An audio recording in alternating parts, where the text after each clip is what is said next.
This week's episode of I Was a Teenage Film Snob is not brought to you by fireworks or New Year's resolutions.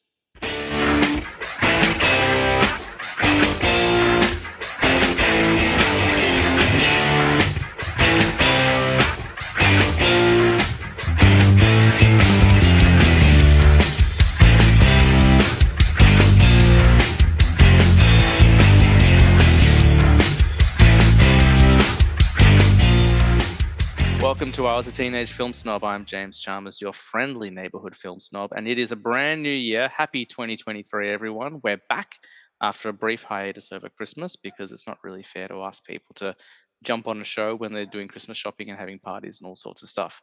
But Christmas is over, New Year is over, and we're back to business. And there's no better way to begin business than with this man, one of my favorite guests of all time. He probably is my favorite guest. Why am I going to? No sugarcoating in 2023. He is. Deal with it, everyone else. Please welcome back to the show, Mr. Nick Owen.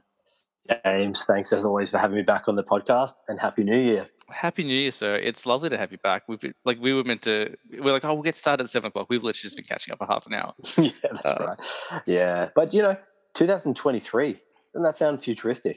It does. It sounds. Someone sent me. I think it was Liz, who's been on the show before. She sent me an infographic recently, and it was like post-apocalyptic film timeline, and like where we sit on it, and like all the films that have come since then, and what's in our future still. And I was like, that's pretty good. Yeah. Well, so for listeners probably aren't aware, I happen to live 4 floors up, so I'm a bit higher up. And every now and then I just poke my head out the window just to see if there's any flying cars going past, but no, nothing yet. So we're still a while off. Haven't seen Corbin Dallas in his yellow taxi? No, that is a classic Luc Besson reference.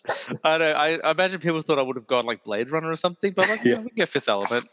Let's disappoint my wife further because she hates Fifth Element. Yeah, she really does, doesn't she? I remember that from back in the day, talking about it.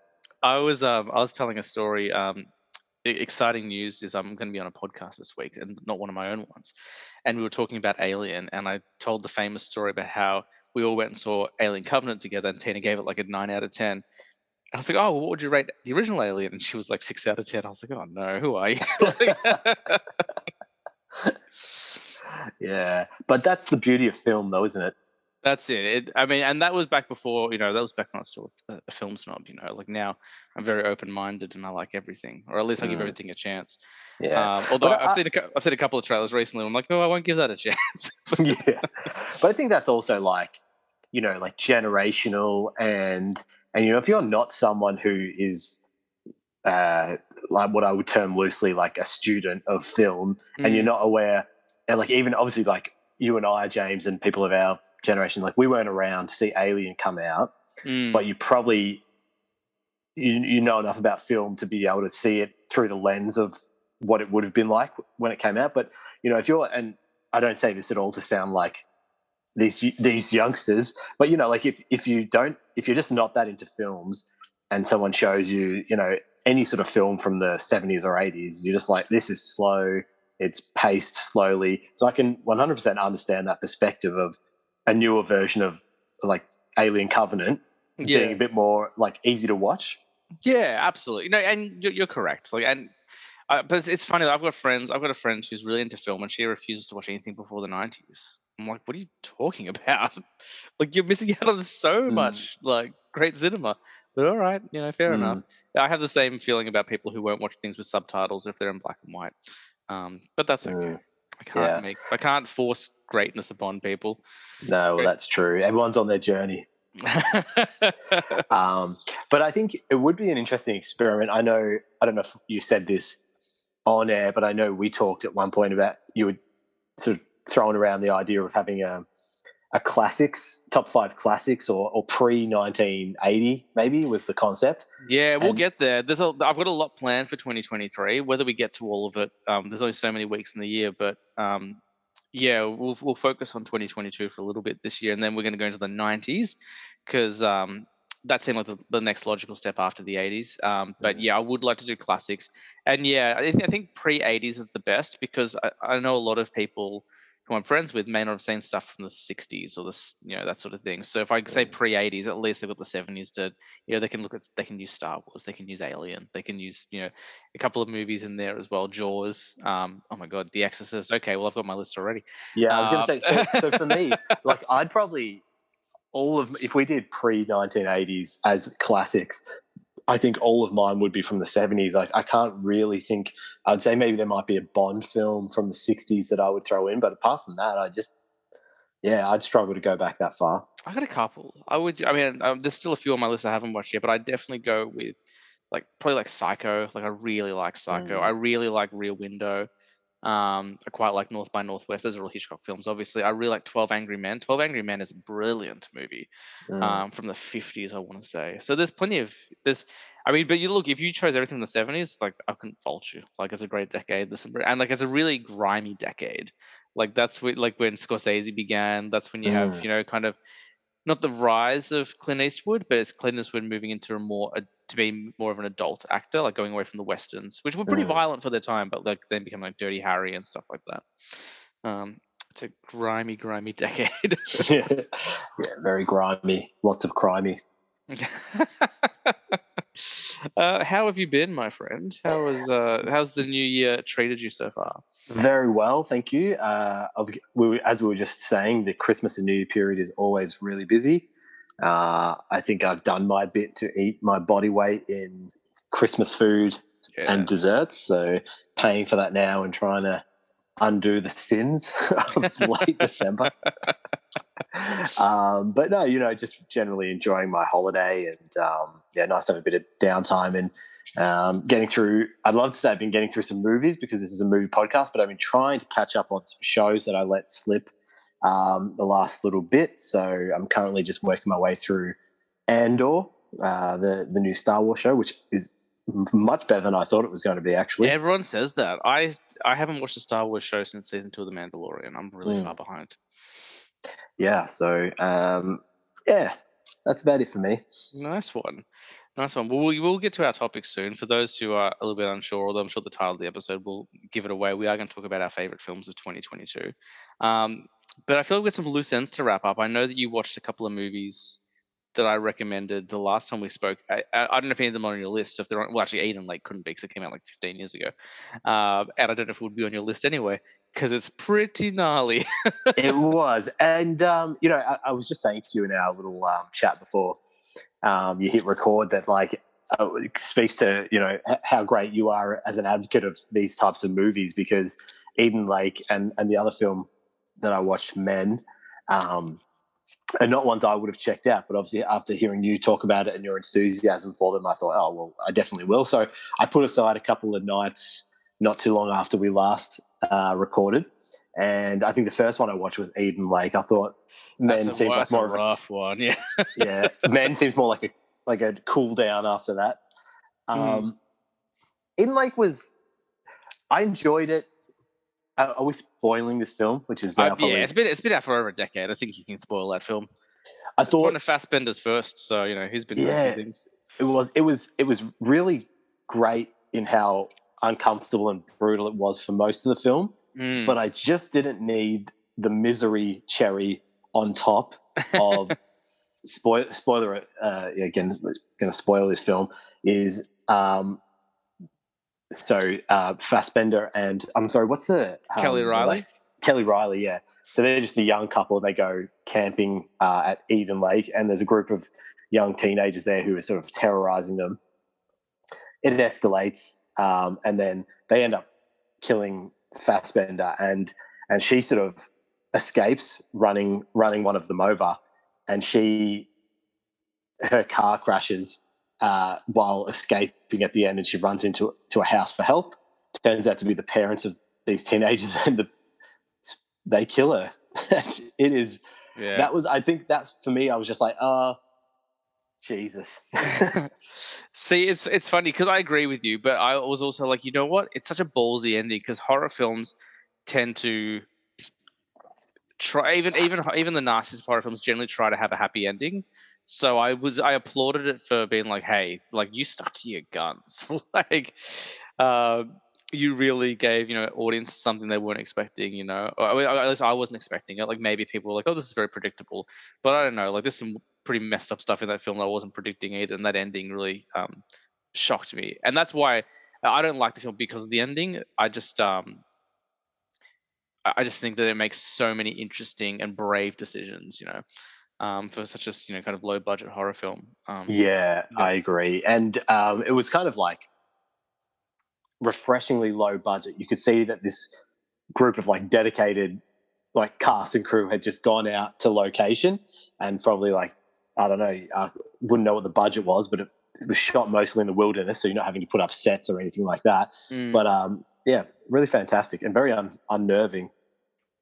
I mean that the guy who plays the lead ruffian, I think it's what's his name, Jack O'Connor.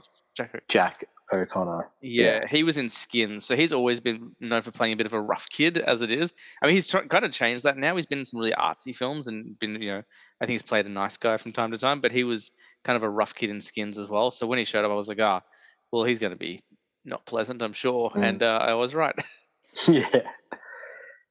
So yeah, that was all right. It was a good recommendation, but again, fits into that category of films where I don't really need to see that again. And then, man, I'd been looking forward to seeing Men since that really unnerving trailer dropped, and it had, I'm horrible with names, so whoever the main actress is in that, approaching that tunnel. I didn't watch any trailers. One thing I've stopped doing in the last few years is watching trailers. I'll watch trailers for like the stuff I'm really anticipating. So if it's a Marvel or a DC, I'll generally probably go and check out the trailer for something I'm really, really looking forward to. But otherwise, I generally won't watch trailers anymore because I find that since Batman v Superman, studios have been kind of like just show everything, it's fine. Like so, I've been kind of avoiding that a bit more. So, Men I went into not knowing anything about it. Same with we were talking before the show Hereditary. That was one of the first horror films I watched without watching a trailer, and I probably should have watched a trailer. But I'm going in blind on a lot of things. I'm finding I'm getting more out of it. Yeah, and I think it's not a bad strategy, but I think Men just wasn't what I was expecting, and I'm not sure I got enough out of it. I'm not sure it's going to make my list, the top 22 films. I thought it was an interesting performance by Rory Kinnear. Look, it's interesting because the thesis of the film is obviously very much about believing women and empowering women. And the one thing I took away from I really like this message. I really like what they're doing, but it is kind of weird that the standout performance is the man. Yes. But that scene where he's giving her the tour through the cottage, I could not stop laughing. I thought it was so funny and awkward. Like he's just so weird and doddering. And it's just such a crazy performance. I mean, he's playing basically every role. Every member of this town that she goes and stays in. And then the last sort of 20 minutes is just batshit crazy, yes. where he's continually just giving birth to a more fully evolved version of himself. I would say that out of the two of those, Eden Lake was the superior film. I enjoyed that a lot more. I know Men's quite well critically acclaimed, isn't it? It got very good reviews. I think it reviewed quite well. I like that director a lot. Alex Garland, he's done some really interesting things. I mean, look, his first film was Ex Machina. And to me, he's going to go through what I would call the Jordan Peele effect, where he just came out swinging for the fences so strongly on his first film that nothing's going to quite compare for me. But Men, I think is the creepiest film he's made. And Annihilation I quite liked, but Ex Machina of the three is my favorite. It doesn't hurt they put Alicia Vikander, who's fantastic, and Oscar Isaac. With those two in a room, I'm just like, Jesus Christ! It's a lot of charisma. Yeah, and he's such a jerk in that film, but he's still charismatic. So yeah, look, great recommendations, and as I said, it's probably more a testament to your enthusiasm for them and being able to communicate well. I'm gonna get very enthusiastic about some weird films today, then, just to push you into weird directions. Because I think I would have checked Men out, when I had a spare bit of time. But I think you sort of propelled me watching them a fairly significant amount. So yeah, good recommendations, man. Keep them coming. I'm sure. I will. Yeah, I'm sure. Maybe not those two films specifically, but I'd imagine people who listen to your podcast would have similar experiences where they've checked something out on your recommendation. Yeah, I've had mixed results. There's a film on my list, so I won't name it yet. But David, who's been on the show a few times, my brother-in-law, I recommended something to him. I said, "Oh, this is probably gonna be one of my favorite films of the year." At the time, it was, I think, my number one, and it's moved a little bit lower since then. But I recommended it, and he's like, "Oh yeah, I really want to check it out." I lent it to him, um, and I messaged him one morning, like a month later, and I was like, "Oh, did you end up watching the movie?" He goes, "No, I'm actually gonna watch it today, so I'll let you know how it goes." And like 3 hours later, he goes, it's really interesting, and he's like a bit of a film guy like me. He likes watching weird things. Doesn't have as much time. He's got a couple of kids, and he will just generally go towards the stuff he's he'll prioritize what he really wants to watch. So he'll do his Marvel films, his DC films. He'll do a couple of sport films, that kind of thing. Um, and but he watched it. He goes, yeah. He goes, it's really well made, but I don't know if I like it. And then when I spoke to him later, he's like, yeah, I'm still trying to figure out if I actually like that film, if it's a good movie or like if it's just very very weird. Which I was a bit surprised by because he's pretty open minded, but also like not every film can be for everyone. That's the whole point. So I certainly wasn't offended that he didn't like it, but I was surprised. I thought he would have dug it. So we'll see if it shows up on your list today.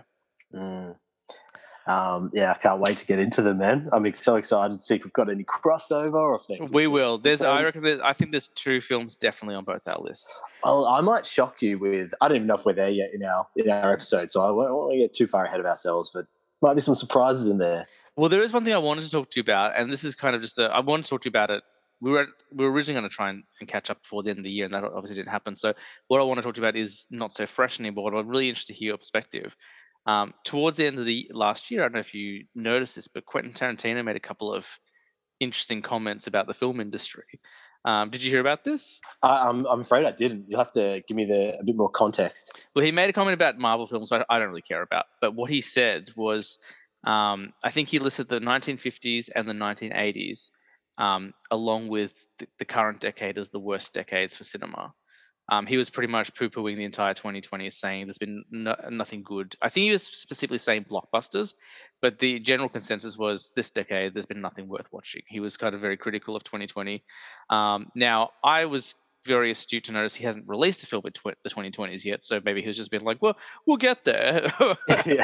But I wanted to know your thoughts on those comments. I don't have the exact quotes, so I could be misphrasing. No. I can work with that. Look, also, I'm assuming he doesn't mean the previous 10 years. He's talking about the linear decades. I think he means 2020 forward, yeah.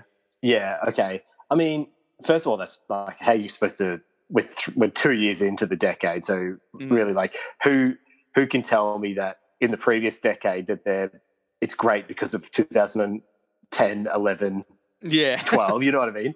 But like, I can kind of see. So the point I would make is about this decade so far, and it kind of probably aligns with Quentin a little bit. We're obviously close personal friends. Where yeah, you're a cutie. He's your cutie. And we've spoken about it on here. Is like because of COVID as well. But the last few years, there hasn't been that many theatrical releases. A lot of things are going straight to video on demand, like VOD services. And I think we've seen a lot more of, I would say, rather than your traditional blockbuster, like I'm thinking like a James Cameron or a Spielberg blockbuster, which is equal parts star power and like effects and like practical effects and computer generated effects and stuff like that. I feel like what we're seeing now is like Netflix realizing that, well, actually we can cut out a lot of the other stuff and just have star power. And so, putting like, was it Red Notice, where it was just like three massive stars. The Rock, Gal Gadot, and Ryan Reynolds. Ryan Reynolds, and then it's just like, who cares about plot? Who cares about the storyline? I haven't seen it, so I don't know. But yeah, people are just going to tune in to watch these three people. And it's the same with like, I thought that was similar with The Grey Man. I don't know if you saw that. No, but that was Ryan Reynolds one, well, wasn't it? It's an interesting point. I was thinking about this recently. I I barely touched my streaming service last year. Like we've used it to watch TV shows and stuff like that. But if I think about it, like most movies, like if I couldn't watch it in the theater, I would wait till Blu-ray and watch it on Blu-ray. So if it was a streaming exclusive, I didn't watch it. And I don't know whether my attitude is, oh, it's not a real movie, because I don't feel that way. But I'm more like, I want to prioritize the stuff that got a release. I want to prioritize. I don't know why that is. Like maybe it's a very backwards, old-fashioned way of thinking. But like, yeah, look, I still haven't seen Glass Onion. That's actually one of the few films I haven't watched yet that I really want to check out, because I don't think it got a theatrical release, and it's too early for it to have a Blu-ray release. So yeah, it's just one of those flicks that I haven't got to. We were meant to watch it over the Christmas break, but then the place we were staying, we thought it was going to have internet and didn't. So we were kind of like, oh, well, it's actually kind of nice. We can unplug a bit more. We won't be on devices so much, although we still had data on our phones, but we weren't like just streaming Netflix all day. But because of that, I haven't had a chance to watch Glass Onion yet. So I'm stranded halfway. Me and my lovely girlfriend Alicia have started watching it just before she went away, right before Christmas, and we got about halfway through. So she's coming back. She's coming back this coming weekend. So we'll hopefully pick up from where we left off and finish it off. So I can only review the first half if that's what you wanted. I think that Quentin's comments are a little bit unfair. I think a bit unfounded as well. Like, and that's not taking away from him. Look, I'm not being like, oh, what does he know? Like, obviously he knows a lot. Like, he's a master filmmaker. Even if I didn't love the last one he did, like, he's fantastic at what he does. But I actually think 2022 was a brilliant year for film, and I'm interested to hear what you think. And I'm sure you'll share your opinion shortly. But I also think that because of COVID, and I was talking about this on the show I appear on this week. Because of COVID, we're getting more interesting work than ever before, because a lot of people have been stuck inside their houses. They've been had nothing to do because they haven't been able to work, so they've been writing, they've been creating. And other people who might not have tried something are like, you know what? Okay, this is a wake up call. Like, everything is finite. I could be gone tomorrow if another disease comes through. I'm going to start creating and put my art out there. I think we get some really interesting, unique stuff. Like some of the stuff that's on my list, but actually most of the stuff that's not on my list, because I like blockbusters. Like, that's a bit of a spoiler, but like there's a lot of stuff that is on my list or just missed the cutoff slightly, with some of the most interesting stuff I've seen in years. So I don't know whether it's I don't know whether the comment's fair. I think it may be a little bit unfounded there. I completely agree, and the one thing I would say about my list this year is it's eclectic, but I've got it in front of me here. I'm just looking at, I think, like, I can count at least 4 to 5 of my films weren't released in cinemas. And I think the flip side there is it's opened up this new pathway for films that, I mean, I'm not going to call them experimental films because that's not the right term, but like it's films that, like, if you're relying solely on the return on investment, it's probably not going to be made. So a few films of mine were released straight to streaming, and they're just like really interesting takes on a genre. Or I don't want to say too much more because I'll just let out a name of a film. But no, I completely agree. Look, I don't know how you can judge this decade after the first like 2 years, but I also think that like Quentin Tarantino is not a normal critic. Like, he's someone who has possibly absorbed the most films to this point on the planet. Famously, he worked didn't he work in a video store prior to becoming a director, and he was always recommending. It's like he was, and he also owns a movie theater, has for the last 15 years. So and I'm sorry, just to revisit what you were paraphrasing before, was he saying it was up there with the 80s and the 50s as the worst? Or I think he said the 50s and the 80s. The 80s I'm not 100% sure on, but I thought he said 50s, 80s, and 2020s, which to me, I'm like, the 80s just feels like a controversial, just for the point of controversy. Yeah, if you're not a fan of films in the 80s, that's a hit to your credibility, in my opinion. I'll double check. He might not have said 80s. I don't want to pigeonhole him. Tarantino worst decade. What did he say? No, 1950s and 1980s. So the worst eras in Hollywood history. First of all, that feels harsh to the 50s. And 80s, I would say that's just incorrect. It's just like, I mean, we did our 80s episode, and we both talked about I mean, sorry, you did 80s episodes with a lot of people, but like in ours, we talked about like what the 80s meant, and I can't believe that anyone would have that as one of the worst decades. And like I feel like the '80s is quite responsible for his career. Like not Mm, just the, I mean, look, he absorbs everything, so it's not specifically '80s, but I feel like like a lot of his casts, kind of started in the '80s and stuff like that as well. So anyway, I thought it was a fascinating comment, and I wasn't offended by it or being like, oh, like how dare he? But I was like, I really am interested to hear what Nick thinks about this because I'm sure he'll have an opinion. And like obviously both of us being Tarantino fans, and as I said, it doesn't change my opinion of him. I'm not like, oh, like well now I'm not a fan of him anymore. I'm like, no, I think it's a weird comment, and it feels like maybe almost like a baited comment to just kind of get people to start talking about it. mm, But very interesting. Because yeah, I actually think we're in a really interesting, like, renaissance feels like too big of a word, but I think we're in a really interesting rebirth phase of cinema right now. We're in a post-COVID world, kind of, and we're in this kind of post-global trauma. And I think now people are making really interesting decisions. Um, but yeah, mm. the other thing we didn't really touch on, and we probably shouldn't stay away from the topic too long, but also James Gunn got elected head of DC Studios, which is very cool. We did, and making some massive changes. I don't know if you had seen Black Adam when we last I had, oh no, spoke. not when we spoke, but since then I have seen it, and when we messaged about James Gunn, I had seen it. Yeah, so obviously the big news at the end of Black Adam, which I haven't seen, but I obviously know, was the reveal of Henry Cavill back as Superman, Yeah, which kind of got everyone excited. I remember I cried. you Like messaged me about it, and it was just like we're both just celebrating. I Uh, had like, well, I didn't cry, but I was very like sniffed. I was like, oh my goodness, like, and I didn't expect it. And I mean, it's not news to anyone listening to the show that I cry during superhero stuff or anything really, but it did kind of get me emotional. I was like, oh my god, I haven't seen him on a screen like in a theater for years. Like, because the last time I saw him on a movie theater screen was in Justice League, mm, the 2017 cut, the Joss Whedon cut, not the Zack Snyder cut. Um, but the last time I'd really seen him be Superman was Batman v Superman, which I'd had very kind of conflicted feelings on when I saw it in theaters. So the last time I really saw and appreciated him as Superman was Man of Steel, which was 10 years ago. yeah, So like it's been a very weird journey. I was like, oh my goodness, it's here. And then um, James Gunn pretty much was like, look, we are doing Superman, but not with Henry Cavill. But he did say that they are looking for roles for Henry Cavill, and it sounds like they're also talking about getting Ben Affleck to direct something. And they cancelled Wonder Woman 3, but they haven't sacked Gal Gadot.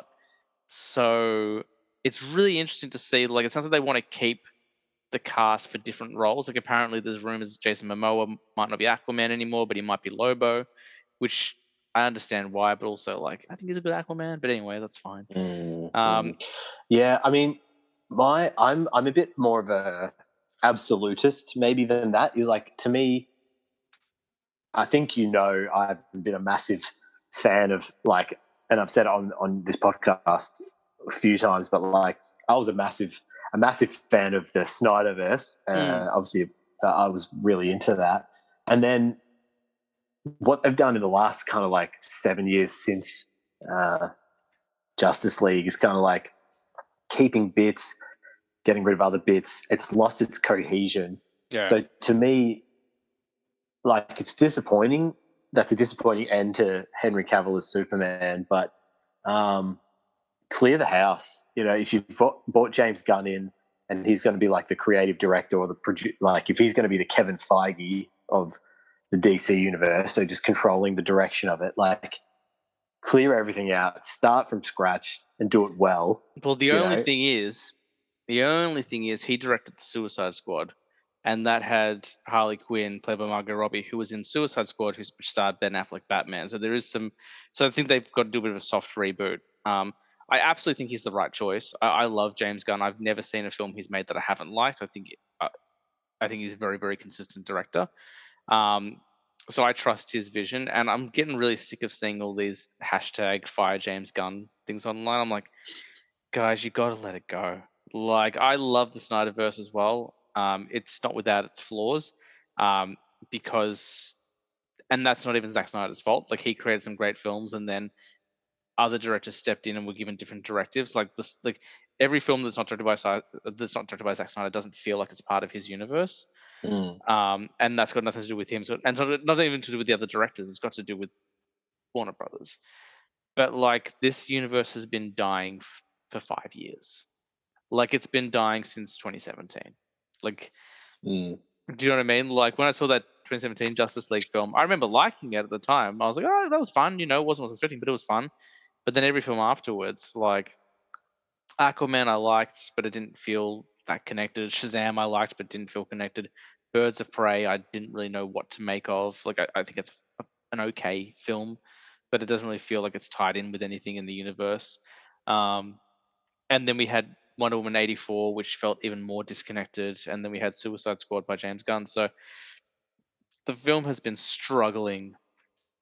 Sorry, the universe has been struggling to breathe for 5 years. So, like, yes, we got Zack Snyder's Justice League, but and whilst it would have been exciting to see more of it, like Zack Snyder's been saying again and again and again, since that film came out, they haven't approached me. No one's asked me to do anything else. I'm making my own things. Like he's been very, very open about it. So it is a shame, but also I think like all these super fans, like I'm not saying give up and let your dreams die, but just also know, like, just be like appreciate what we got. We got some great films and there's some great story. We got some of the, some of the darkest Batman stuff we'll ever probably see. We got some of the most epic Superman stuff we'll ever probably see. Like, there's some really cool stuff in there. Like, enjoy that, but also like James Gunn's a really good director. Like, he's a really good storyteller. Don't poo-poo him just because he didn't keep Henry Cavill. Like, yeah, it sucks, but Henry Cavill will be fine. I'm sure I'm sure he's already making a Warhammer film with Amazon, so he's cool. Like, yeah, he's living his best life. do you know what I mean? Like, he's fine. Like, I don't think anyone ever needs to feel sorry for Henry Cavill. no. If you're that handsome, But they are doing it. I don't know if you've seen like all those like Death of Superman logos and like Henry Cavill, thank you, you deserve better. Like it's all over the internet. I'm like, yeah, all right, well, yeah, you guys clearly don't know how the movie business works. Like the key word is business. Yeah. Yeah. And if nothing else, we can be satisfied that we have Batman versus Superman: Dawn of Justice Ultimate Edition, one of the great films of the last 15, 20 years. One of the great films of the century so far, I would say. I watched all three of Snyder's films last year. So I watched Zack Snyder's Justice League at the start of the year. So I was like, oh, I feel like watching that again. It took me a couple of days, but I watched that. And then I towards the end of the year, I rewatched Man of Steel and Batman vs Superman Ultimate back to back, and yeah, they're so great. Really, really good stuff. So you can't, again, like it was inevitable. They weren't going to be Batman and Superman forever, guys. Like, do you know what I mean? Like Tobey Maguire was lucky enough to get another bite at the apple. I watched that movie like 3 times last year. I watched No Way Home so many times last year. Yeah. It was such a fun rewatch. I watched 250 movies last year, and 3 of them were No Way Home. It is just like a good, like. Now I'm good, wary of us going off on a Spider-Man tangent, but like I also rewatched it, and like the fuzzy feeling when Andrew Garfield like comes through, I was just like, it just feels, it's like, I don't know. It's I smile every time when him and Toby show up. I smile every single time. Yeah. And I know it's coming.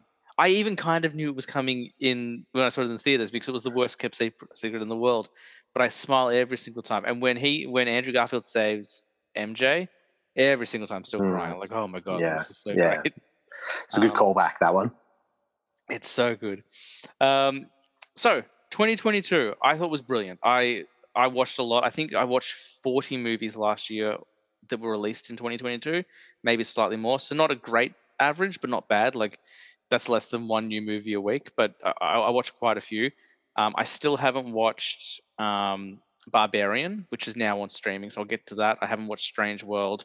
I haven't watched Fantastic Beasts: The Secrets of Dumbledore, Glass Onion, The Menu. I've just started watching Studio 666, which is the Foo Fighters horror film, which is really fun so far. So those are all films that I wanted to watch before we got to this list, but I haven't quite got there yet. So who knows? In 3 weeks' time, there might be some changes to my list. How did you find 2022 for movies? Look, it was an eclectic year for me. There was no theme. I mean, how can you ever say there is? But I would think in some years past there would be some sort of, you could trace a theme through my end of year lists. This year, like, I think maybe if I could find a theme now looking at it, it was like fun, not necessarily like a lot of the films that I've listed in my top 10 today are not films that I expect to be going into like my top 10 of all time or anything like that. A lot of them were just Well, films there are I a couple. watched. Yeah. I watched and just had a great time with, and I thought, this has just been a great like escape, like an hour and a half, 2 hours of just like fun.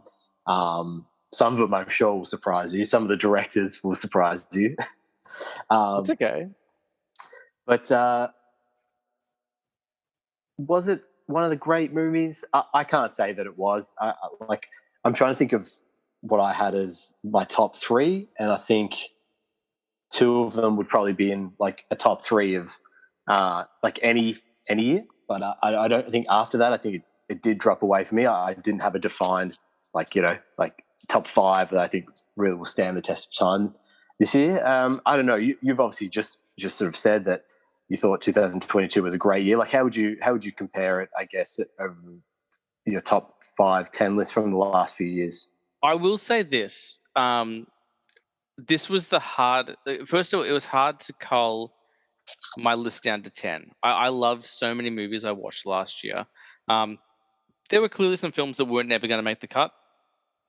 I can tell you right now, like there's probably a dozen films that didn't come close to making the cut, which is fine. You do expect that, but of the 40 I watched, I think maybe close to 30 of them I loved, and any one of them, like with my 10, I that could change tomorrow.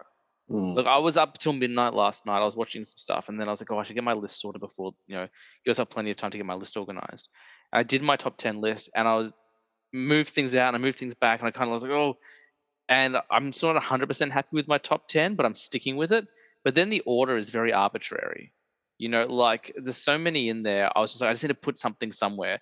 Like I would say my top two, I'm confident with their position. Like one and two, I'm like, yep, these are my two favorite films of the year, absolutely. But everything from 3 to 10 could change any day. But I thought, and that's a good problem to have. Like it was a really consistent year. It was a big year for horror. If you were a horror fan in 2022, you were treated to an absolute sumptuous feast. There were so many wonderful horror films. I got a couple on my list this year. It was a big year for franchises, big year for superheroes. I think we still did get some really good superhero films. I think the last time we spoke, I said that it wasn't Marvel's best year, but now reflecting, I actually did love every Marvel film that came out. It just got clouded by all the oversaturation. Like they just had so much content out last year, and I think even Kevin Feige said we're stepping away from doing so much TV because it's become too much. They're going to take their time.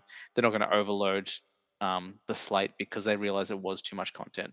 Which I remember when they first announced those TV shows, I'm like, this feels like a lot. Like I'll watch it all, but this feels like a lot. Yeah, I think what has hampered Marvel in that respect is just like, I don't think anyone really saw how much of the content wars were upon us, and each streaming services, even if each one has one, maybe two great shows per year, like I myself have probably accessed like 4 or 5. It's like, you're looking at 10 shows there. It's pretty hard to get through 10 shows a year. Yeah. And then that tier below, the shows that are like, they're not essential viewing, which to me, like a lot of the Marvel shows have fallen out of that like must watch category to like nice to watch. Who's got time? Well, that's my thing. Like, obviously their phase 4 started in 2021. It was 2020. It's 2021. One Division was 2021. I'm pretty sure. That phase 4 started then, but I haven't gone back and rewatched any of those shows, and not because they're bad. I just don't rewatch TV, like unless it's a sitcom. Like I don't go back and watch, like I don't go back and watch The Sopranos. I've only watched The Sopranos once. It's a brilliant show, one of the best shows on TV. Breaking Bad. I just don't go back and watch TV shows because they eat up so much time. Like I'll put a sitcom on in the background. Maybe I'll check out like a mini series, like I think Watchmen I've seen a couple of times. But like unless it's a sitcom or a cartoon, chances are I'm not going to be watching it that much. So that oversaturation. And I'm a movie guy. Like I don't have a TV podcast. I have a movie podcast. So even though I liked all of those Marvel shows, there wasn't a Marvel show I didn't like. Every single show that's come out, like Moon Knight was brilliant. I forgot Moon Knight came out last year. Like that was, and it wasn't even like January. It came out in like March. So yeah, so Marvel did have a good year, but there was some oversaturation, which kind of clouded my judgment the last time we spoke. I think independent cinema had a great year. There's been some wonderful independent films of multiple genres. I've got a couple of indie flicks on my list, which I'm really happy with. Animation, I've fallen away from a little bit. I haven't watched a lot of Disney Pixar stuff over the last couple of years. And I don't know whether part of it is because I'm so time precious. I'd rather watch, like, I generally watch those with Tina. So if I'm by myself, I generally won't watch a Pixar flick on my own. And now I'm kind of getting to that point where, like, well, I've also got Zoe, so do I just wait? Do I miss a couple of Pixar films now and then when she's old enough? She's starting to get interested in animated films. So I just wait and do that. I do have one animated film on my list, and there are a couple of animated films I think in my my honorable mentions. I've got like 20 honorable mentions. Yeah. Okay. And a question without notice, but we'll revisit this Love it. at the end. I was going to ask you when we get through our top 10 lists. So at midnight. Yep. I was going to ask you who won 2022. There can only be one answer. Like, who's the one person who won 2022? And I'd be interested to get your take on that. Actor, director, or just who won it? I mean, look, I think the audience did. The audience won 2022. Is that a diplomatic answer? I'm like, oh, well, we won. I loved 2022. Do you have a couple of answers? I've got one answer. Do you want my answer now? Or do you want to wait till the end of the list? I think the end of the list, because I wouldn't want to then get into a conversation that. Sure. Like honestly, like, as soon as you finish asking the question, the name hit my brain straight away, and like that person does have a film on my list. It's not high on my list, but it doesn't matter. Like, I think they won 2022 personally. I also haven't seen Avatar: Way of the Water, but I probably wasn't going to say that anyway. Should we dive in? Should we start listing? Let's dive into the water. The way of the water. Oh, that is the way of the water. I will let you go first, my man. What is number 10 on your best, or I guess we're saying favorites, like our favorite films from 2022? Like you, sorry, I'm just getting comfortable for this extravaganza. Top 10 lists are new for us, aren't they? Yeah, we haven't done it before. Like you, the top 3 of mine is probably set in terms of order of like favorites. From there, it's just like I just had to get these movies in. And with the exception of my 10th favorite film, which I'm about to go into, just a few stats. This would be the first time in a long, long time no Marvel theatrical release features in my top 10. Now, that obviously won't give too many spoilers away, but I just thought I'd throw that out there early. But number 10, I've played a bit fast and loose with the rules here, is actually a special, but it's based on a film property, and that's the Guardians of the Galaxy Holiday Special. Oh, I only didn't put it in my list because it wasn't a feature. So that and Werewolf by Night are on my honorable mentions. I just didn't put them in because they weren't full films. What a lovely, heartwarming piece of cinema that is. It was great, wasn't it? And look, I toyed with messaging you to say, what's the rules on like specials and stuff? There are no rules, mate. There are no rules. But it was like the perfect Christmas special. It was like heartfelt, and it was like getting the gang back together. But I think James Gunn really understood the assignment. It didn't have to be this big story. It was just like, let's go kidnap Kevin Bacon and present him as a gift to Star-Lord. Yeah, and look, it had a great, like, first of all, a huge story point that hasn't been addressed in any of the movies so far. Spoilers, which is that Mantis is Star-Lord's sister. Which at the end, when she finally told him, I cried. It was really emotional, wasn't it? I knew the whole time because it came up very early. And also, like, oh my goodness, is it Clementov? I'm going to get a name. Yeah, I think it is Clementov. she is always good in those films. I've always enjoyed her in those Marvel films, but she was the hero of that flick. I She was felt the like standout. She was so funny, so charming. she was given this was the, I won't say movie, the piece that she was given the most she's able to do. Quite often she's relied on as like a one liner or like a little cameo because she's really not one of the main Guardians. But in this, it's just for a large part of the special, it's just her and Drax on Earth. That Yeah, scene when they're walking through LA and they're just like posing, collecting yeah, money. That was so really good. funny. Well, James Gunn even said that one of the flaws of the last two Avengers films is that Mantis was sidelined a bit too much, and they hadn't taken the opportunity to explore some of her powers and stuff like that. And so he used the Christmas special as a chance to kind of give her more attention. And it was the right decision. Like she was so great. I mean, I've loved Mantis since she first appeared on screen in Guardians 2. I always thought I just dug her whole vibe. I just love the way she looks. I love her attitude. I love that she doesn't get Drax at all, but she totally gets Drax at the same time. But yeah, like it made me want like a Mantis movie. I was like, can you give me like more Mantis? Like she's Yeah, so that's good. right. I think in particular shout out needs to go to the way she drinks that shot of alcohol when her and Drax. I don't know if you remember, it's such a small part of it, but Mm. like they get a shot at that bar they go to, a shot of alcohol, and Drax just like drinks it straight, and she like holds it up and just like licks it out. She's like, Yeah, yeah. which is not very good in a podcast episode, but it was really, really funny. She's just like lapping it out of this shot glass. No, she was great. And like when they are stealing Kevin Bacon's like lawn decorations, and he's like, I left mine behind. She's, well, that's your fault. We've got to, we've got to Yeah, move that's on. right. And she's like, she's just got this giant candy cane, and she thinks it's a person. Yeah. Yeah, no, great, like hour of entertainment, and It went was so fast. It was so yeah, quick. yeah, thoroughly enjoyed it, and a late entrant, but straight into my top 10 for the year. No, it was that was so much fun. I loved it.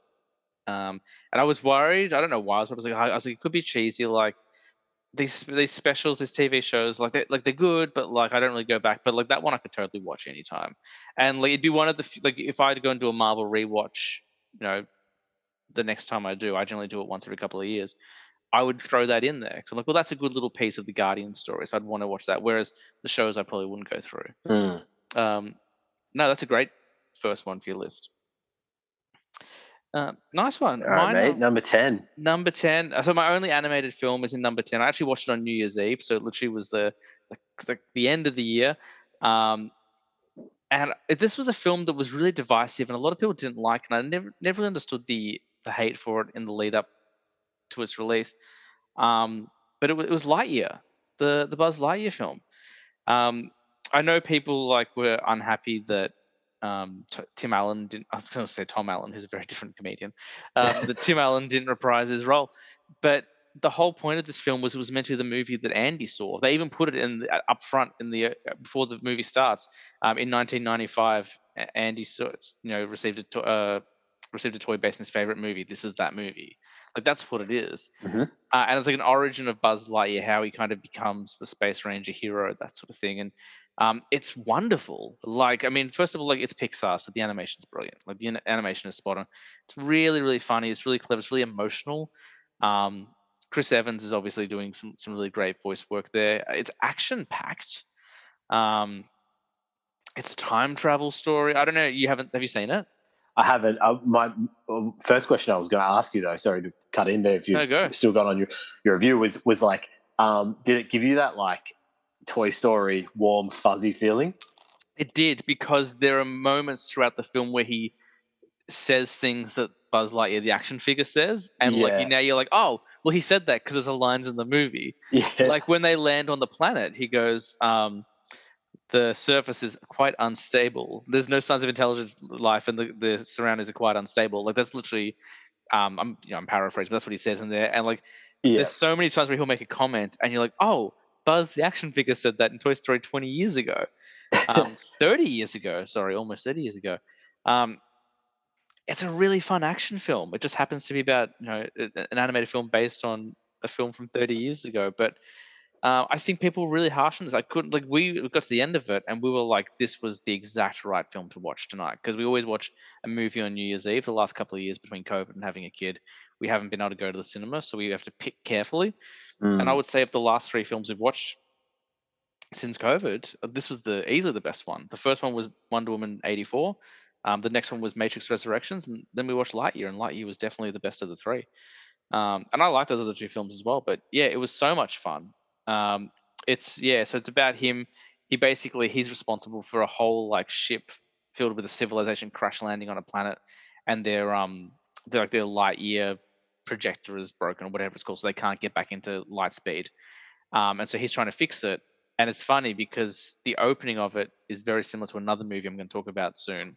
I won't spoil it, but it's a movie you and I have definitely seen. Yeah. And he just keeps like stuffing up, and the test keeps going wrong. But every time he goes up and tests the light speed engine, time jumps ahead, which is very reminiscent of Interstellar as well. Yeah. So he comes back and like it's been 4 years, and then he comes back. It's like, so he ends up like missing everyone he knew. He just misses their life. And then like suddenly he's trying to complete a mission that no one knows about anymore, and then there's this whole kind of moral quandary, like, will I continue the mission or do I give up? And then like Zurg, who's obviously the villain in the Toy Story movies, like he shows up because it's been so long that this ancient robotic civilization is now trying to take over this planet they've inhabited. And then he's like, well, now I have a new mission, but in order to complete my mission, I need to complete like it's very layered. There's a lot going on for an animated flick. Like, and I know Disney and Pixar always do that sort of thing, but it just felt like there was a lot more special going on than people have given it credit for. Yeah, I'm just trying to think of it also sounds like a bit of did you ever read or watch Foundation? No. So it just sounds like there's a bit of like that kind of sci-fi element thrown in, just a bit about him trying to complete a mission that no one really remembers or knows about. That's sort of kind of Foundation-ish. But yeah, okay, great recommendation. Yeah, I haven't seen it, but I'm like a massive fan of Toy Story. It was like that played a very big part of my childhood. So it's really enjoyable. I was shocked that people came after it as much as they did. It was a lot of fun, and really, like, Pixar always do a good job making you cry, and there was some pretty like heartwarming and heartbreaking moments um, throughout the film, and also they give you what To Infinity and Beyond means, like, and what it means to that character in the movie, which they've never really like. It's always just been like a toy catchphrase, but they actually gave it some meaning, which I really liked. Yeah, that's pretty cool. That's very cool. Yeah, like they could have just, and Disney never does this really, and Pixar never do it. They could have just coasted on the name and just put in something subpar, but I think they created something really special, and I think people have been very unfair on this movie. So Lightyear is my number 10, definitely worth watching. Very good. All right, number 9, another late entrant in the year. For me, my number 9 is Avatar: The Way of Water. Interesting. James, Jimmy Cameron delivering the goods? Well, it probably says a lot about this film from my perspective that it wasn't the number one film of the year. Okay. Like, I can't believe we're living in a world where a sequel to Avatar came out and it wasn't the best film of the year. But truthfully, I think it was lacking a lot. From memory, you saw the first one like once. Am I correct? Never seen that? it. Never. Okay, well there you go. Sorry, there you go. Pretty close, but once is pretty close to 0 times. I couldn't remember if I've had another conversation about someone who had seen it once in the cinemas and hadn't seen it since. And yeah, visually stunning, and it's getting in here. It's like in here because of like how much I enjoyed just looking at this film. It's truly incredible, and for anyone who just wants to have an incredible experience, like, do check it out at the cinema because it's stunning. But I can't help but feel that the characters are in a pretty similar place at the end of the film as they were to the start. And while that's not a crime in itself, it is a franchise.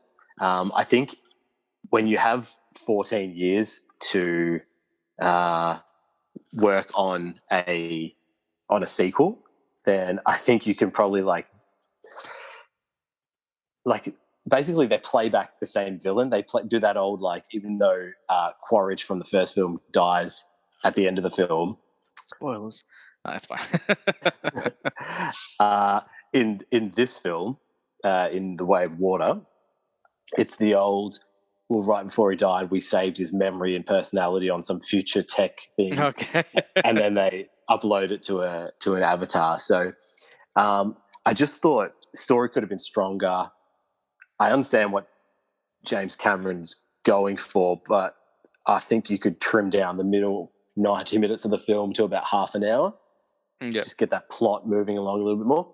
Sounds like I really didn't like this film. It is really enjoyable, visually stunning, and it follows Jake Sully, who's now he's Na'vi. He's fully, rather than being an avatar, he's just fully Na'vi. He's converted. Yep. That's it. And he's got a young family now, and so it's about him protecting his family because they're being hunted by the Sky People, aka humans. But yeah, there's not too much. I mean, it's still very, very new at the cinemas. I don't want to say too much more about the plot because I know people. I mean, you gave away the endings. No, I didn't. Oh, you gave away the villain. I assumed that was the twist, but no. Oh no, sorry. He's like in the first 5 minutes of the film, he's back. Oh, okay, no worries at all. I haven't seen the first one. I remember when the first one came out, and I was very pretentious back then, very snobby. I didn't get I didn't get it, like in the trailers. I just didn't understand the hype for it. And there was just one of those films that was in cinemas for so long, and everyone, like, no one would shut up about it. Like, that movie was in theaters for over a year, and I was like, I'm sorry, like, you're clearly just trying to get every single dollar. I'm not going to go spend my money on this film. I'll wait. And then I got to a point where I was going to finally check it out, and then this one came out. And I will say this: the sequel, I saw the trailer. I was like, that looks incredible. Like, it looks beautiful. I can't believe how gorgeous the animation is. Like, that looks really fantastic. So I do get the appeal of this one as opposed to the first one. Also, I've obviously softened up a lot since the first one came out. I just don't like James Cameron. I like his films. I like, I don't mind his films, but as a person, like, he just says dumb stuff all the time, and I'm just like, shut up. Yeah, like, stop trying to upset people on the internet for no reason. If he was a silent director, like he just made films and then you just didn't hear from him, he'd be much easier. He'd be an easier pill to swallow. But unfortunately, he's got such a high profile that he is a massive part of the films that he makes, and half of the press I've seen pop up on like YouTube for Avatar 2, it's just like him doing all the interviews, and it's like, oh god, shut up, man. And look, he's obviously very clever. Like, he's so ingenuitive. Like, he's created so, like, the film industry is better because of him. Like, he has created so much and contributed so much. So I'm not taking away anything from that. I just feel like he makes inflammatory comments just to rile people up, and I don't dig that. It's like, why can't you share the success? Like, why can't you enjoy other people's success with your own? Like, if I remember when Terminator Genesis came out, or maybe no, I think it was when Wonder Woman came out. He criticized Wonder Woman because, like, when I made Terminator, my hero wasn't pretty. I was like, well, that's a nice thing to say about Linda Hamilton. I'm sure she loved that comment. Yeah. Like, like, he's like, she was a real woman, and I was like, well, Linda Hamilton's actually quite attractive, so that's kind of mean. And also, like, what? Just because is he just bitter because he didn't get to make the Spider-Man film he's been making in the 90s? Like, I don't understand. Like, he just says things that annoy me. But I will get to both Avatar films. So I'm now at a very zen place now where I can watch those movies. I just haven't got. Wow, you just need a fair bit of time. You need about 7 hours now. Yeah, and that's only going to grow. That's the other thing. Like, from what I've read about the second one is that it is quite bloated in the story, which to me is like, just use the scissors, man. Like, if it's unnecessary, cut it. Like, I've seen I don't mind a long film, but earn your runtime. Yeah, I'm just trying to find some stats on. It's already made 1.4 billion. I mean, that would have to put it in the top like 5 films now. Well, already. that was the other thing. He said, if we don't make at least 1.3 billion, we probably won't be able to make a sequel because we won't make our money back. Which to me is like, well, that seems really irresponsible. But that doesn't make sense though, because it's telling me the budget is $250 million. So yeah, but then, like, advertising, like, whatever the budget, I don't know if it's still this way, but back in like the 2000s, whatever a film's budget was, production budget, you then have to double it because they pay about the same amount of money on advertising. Okay. That was in the 2000s though. Like, that was the studio system then. I think these days it might have changed a little bit. I'm not sure, but even still, like, yeah, that's crazy. Yeah. Yeah, that's number 9, Avatar: The Way of Water. Nice one. My number nine. I think you'll be disappointed at how low it is on my list. But as I said, the numbers are quite arbitrary. But I'm shocked that this is even in my list because the advertising for this film came out, when they kept promoting it, I just did not care. I saw trailers. I could not care less about this film. It didn't appeal to me at all. And then I sat down and watched it. I was glued to my screen for 2.5 hours straight. And the minute it finished, I could have rewatched it again. I cannot believe I'm saying this, but number nine on my list is Top Gun Maverick. Yeah. Woo! I loved this movie. I cannot believe how much I love this film. Like I'd never seen the original Top Gun, so what I did was I bought the double pack and I watched them back to back over 2 nights. The first one I thought was fine. I watched it. I'm like, I get the appeal, but I think Top Gun fans need to chill out a bit. Like it is okay. Like it didn't define the 80s for me, but it was fun. But two is so well done. Like from the get go, from the like that, and that's so. When I was talking about Lightyear before, the opening of Lightyear is very much like the opening of Maverick, where they're doing testing of shuttles and stuff and trying to get to high speeds. I was watching with Tina, and I was like, Lightyear was here. I'm like, oh, this is like Top Gun Maverick.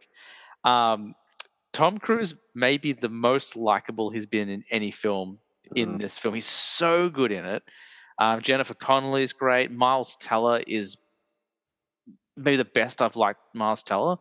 I love him in Whiplash, but this might be his best performance. I thought the entire cast was great. Um, I love that this film had a purpose. The first Top Gun film, I kind of felt like it was like, oh, we're just training, and then like in the last 15 minutes, like, oh, quickly, here's an assignment for you guys to do. But Yeah. this was like from the get go, this is what we need to do, and like the tension was built so well. I was like, oh my god, like how are they going to do it? And then when Tom finally gets behind the wheel and shows that it can be done, I was like, oh, this is really exciting now. I'm really digging this, and the fact that all of those actors had to like were in planes for real. Like I know that I've said in the past, like, oh, just because you can do it doesn't mean you have to. Like it's movies, and I've criticized Leonardo DiCaprio in the past for the Revenant. And I think I've even criticized Tom Cruise to an extent. I was like, you know what? It really elevated the film for me. Yeah, Like I was it's like knowing there were real stakes and they really made me enjoy it more. I thought it was fantastic. it's pretty lean, isn't it, for like a blockbuster of that size? Like, there's not much fat to cut there. Like, When I that's watched, I why. was like that film made me question Tarantino's comments. That was the film. I'm like, what do you mean blockbusters aren't they are making good blockbusters? What do you mean they make like this is a film made for everyone? And if you got me to like this movie, a film I had zero interest in, I had no care for, if you turn me around on it, then like clearly they're doing okay. Yeah, yeah. I mean, for fairly obvious reasons, I won't Yes, of speak too course. much about this film. I know it's low on my list. I know that Um, like no, but like it warms my heart that it made it because I know you weren't a kid who grew up with the first one, as I was. mm, I'm interested. It's pretty rare that you ever encounter someone who like didn't grow up with the references from Top Gun directly, but was it? Did you have one of those? Or how many aha moments did you have while watching the first one where you're like, okay, that's why people say that? no, I knew enough about it. I knew enough, like from watching movies and for being taking interest in the film industry for most of my life that, um, yeah, like there weren't too many aha moments. And I did like the first one. Like there were like that moment in the bar when like they do the karaoke and stuff like that. Like, I really enjoyed that sort of thing. Mm, I just felt like the plot of the first one was very loose, which is why I was kind of like, all right, guys, you need to chill. But the second one, they more than made up for it. Like Maverick is superior. Like, mm, and it seems like the general audience and fans of that film are in agreement, which is so hard to do. Is to take a film, and make a sequel 30 years later, and be like, hey, we actually like this one better. Um, yeah, um, I could not believe how much I enjoy. And again, like Tom Cruise is not like I've never really had a strong opinion on Tom Cruise. I've always kind of said like, oh, he's more of a movie star than an actor. Like I don't mind his films, but I don't really go back and rewatch his stuff very often. But this was fantastic. Like he was so good in it. It was again, with the exception of Collateral, which I haven't seen in almost 20 years. This might be the best thing he's ever done. Like he's so good in it. yeah, I believe it's his highest ever grossing film, which Which is that not. shocked me when I saw that. I was like, really? But he made all those Mission Impossible films. Like surely he's made some money on Mm, those. But yeah, yeah, yeah, great flick, great flick. yeah, I could not believe. Like again, like I look at a couple of people at work were hounding like you gotta watch it. It's really good. Like it's a great film. It's like yeah, I'll get to it. And I remember I bought a bunch of Blu-rays one weekend, and that was one of them. I watched the first two. And I was like, I'll get to Top Gun. Like I kept putting it off just because like I'll watch it within the year, but I wasn't in a rush to watch it, and I just could not believe how much I enjoyed it. And like even now talking about it, I'm like man, I've got to watch Top Gun again. Like it's so enjoyable. Um, and I'm converted. Like as I said, like that's no mean feat. Like, and I'm not the hardest person to impress. I generally have a pretty positive outlook towards most films, but it was just something that wasn't even on my radar. I just had no interest at all. So they really impressed me with this flick. I had such a great time with it, and I'm sure we'll hear more about it a little bit later. Maybe. You're always playing so coy with me. All right. Are you ready to move on to number 8? Let's go to 8. All right. My number 8 was actually a video on demand film that appeared on Amazon Prime, starring Christopher Pine, in my opinion, the leading Chris in Hollywood. Really interesting. Thandiwe Newton. And it was called All the Old Knives. Oh, I haven't heard of this one at all. Yeah, surprisingly, it came and went. I don't think it was very sticky in the culture. I don't think there was a lot of fanfare about it. But it's a real old-fashioned espionage thriller. So it's sort of you could file it alongside Tinker Tailor Soldier Spy and those kinds of films. So Chris Pine basically is a CIA agent, and his brief is to investigate who leaked some information that led to a hostage situation on a plane. Like about 10, 15 years previous. And so it's basically, you can tell that it's basically shot like an independent film. It's very dialogue heavy. In fact, the whole last act of the film takes place at a restaurant when he's sort of confronting the person who he thinks leaked the information. Really, really great suspenseful espionage thriller. Nice one. Definitely check it out. As I said, I don't think it was very sticky. I think it came and went pretty quickly from the public consciousness. And truthfully, I just watch all Chris Pine films because I really like him as an actor. He's always someone who flies under my radar, and like it's funny because every time I see him, I'm like, oh, he's great. Like, every time I watch him, I'm like, oh, Chris Pine, he's so fantastic. But he's just never on my kind of in my peripherals. He's never kind of in my vision when like I'm looking for films and stuff. I think the best thing that happened to him was like not doing any more Star Trek. I think he was just about to be like a franchise guy, and he's sort of like pivoted a little bit. I think he worked with I think he did a few films with that like Taylor, what's his name guy who wrote Yellowstone, and Taylor Sheridan is that? Taylor Sheridan, yeah, that's him. And yeah, he did like Wind River and the one with Chris Pine. I can't remember what it's called now. The Southern Bank Robbery. Yeah, one? that's the one with Ben Foster. I just can't think of the. Yes. I can't remember what it's called. Great film, and he's just doing some really interesting choices. I actually haven't seen the new film that was directed by Olivia Wilde and had Hell or High Water is the one that you're talking about. That one's Don't Worry, Darling. Yeah, I didn't see that. I haven't seen it yet either. So yet to check that out, but I do try and catch most of his films, and definitely check that out. If I know this year has been very strangely a year we've spoken a lot about Tinker Tailor Soldier Spy, but considering it's like 10 years old at this point, but if you watch that on our recommendation and you enjoyed that, then I think this film's for you and you should check it out. Nice one. I'm glad that you've mentioned it now. Hopefully get a physical release. I like to collect these things, but otherwise I'll watch it on streaming eventually. Nice one. My number 8, I think, is going to surprise a lot of people. It's the first of a few horror films. This film was torn to shreds by pretty much everyone, and unfairly so. I am talking about Halloween Ends, the final chapter in the David Gordon Green Halloween trilogy. I loved it. like from and maybe it's because my expectations were low because everyone's been hating on it, but people have been hating on this franchise for a while now. Like people didn't like Halloween Kills either, and I loved Halloween Kills. That was actually on my top 10 films last year. So 2 years in a row, a Halloween film has been on my top 10 list. I really love the approach they're doing to this franchise. They've given it like these are slasher films. Like the first one is perfect, and then since then they've kind of been going into a bit more of it, just like, hey, it's a slasher film. Let's just be a bit more mindless, which is fine because that's what I expect from a slasher film. That's what the audience wants. But with this, they went a little bit more cerebral. Like this trilogy has been about some really emotional things. The entire franchise is about trauma and legacy. The first film is about paranoia. The second film is about um, trauma and survival, and this third one is about legacy and blame and forgiveness. It's really fascinating, kind of the way they approach these horror films. So basically, the reason why most people didn't like this film is because Michael Myers is hardly in it.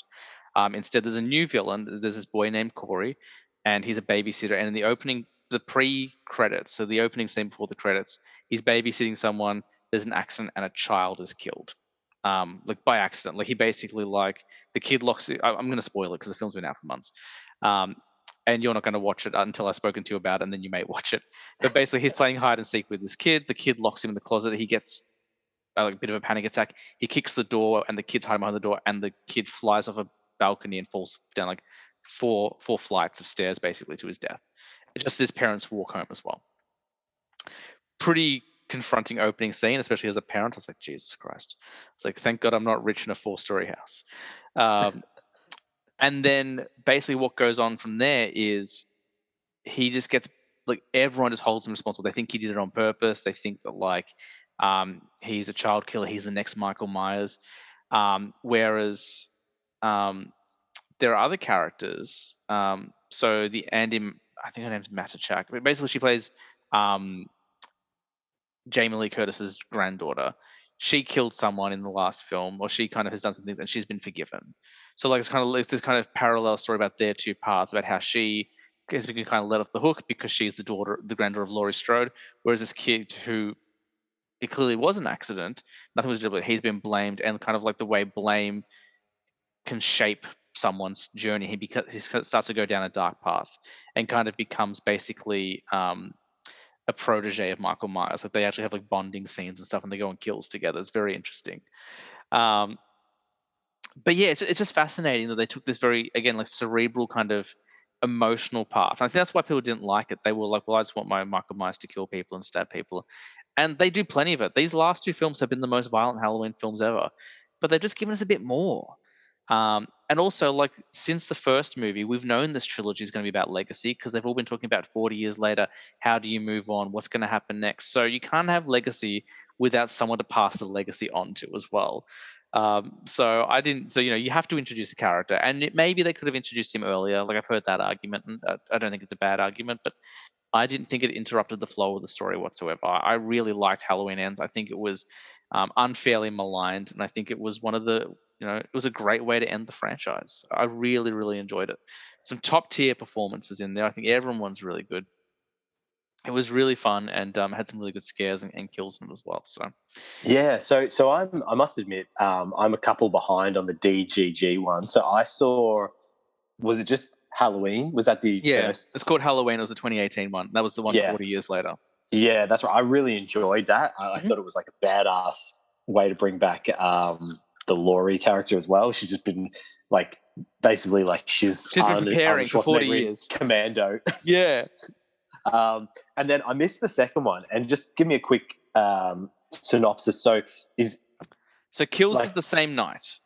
So kills happens like minutes after the first one happens, and basically, as they're driving away from the burning house, fire trucks go to the house to put out the flames. Michael Myers escapes, kills a bunch of people, and then continues his rampage.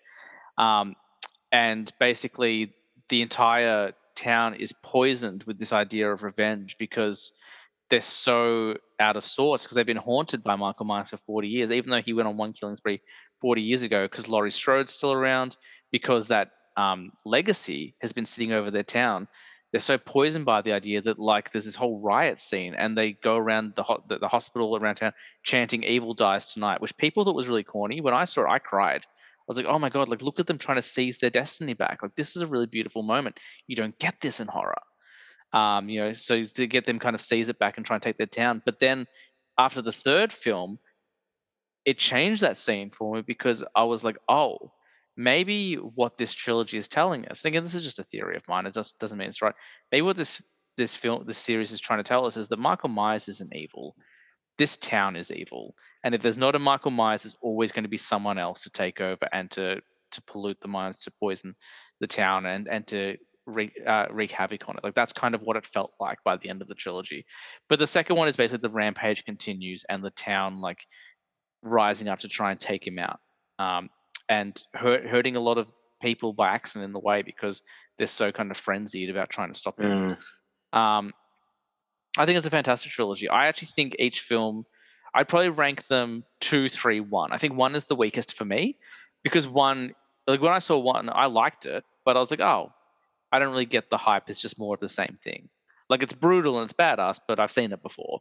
2 and 3 were doing things I hadn't seen before. They were going into with the exception of the Laurie story, where they were focusing a lot more on paranoia. I really liked that in that first one.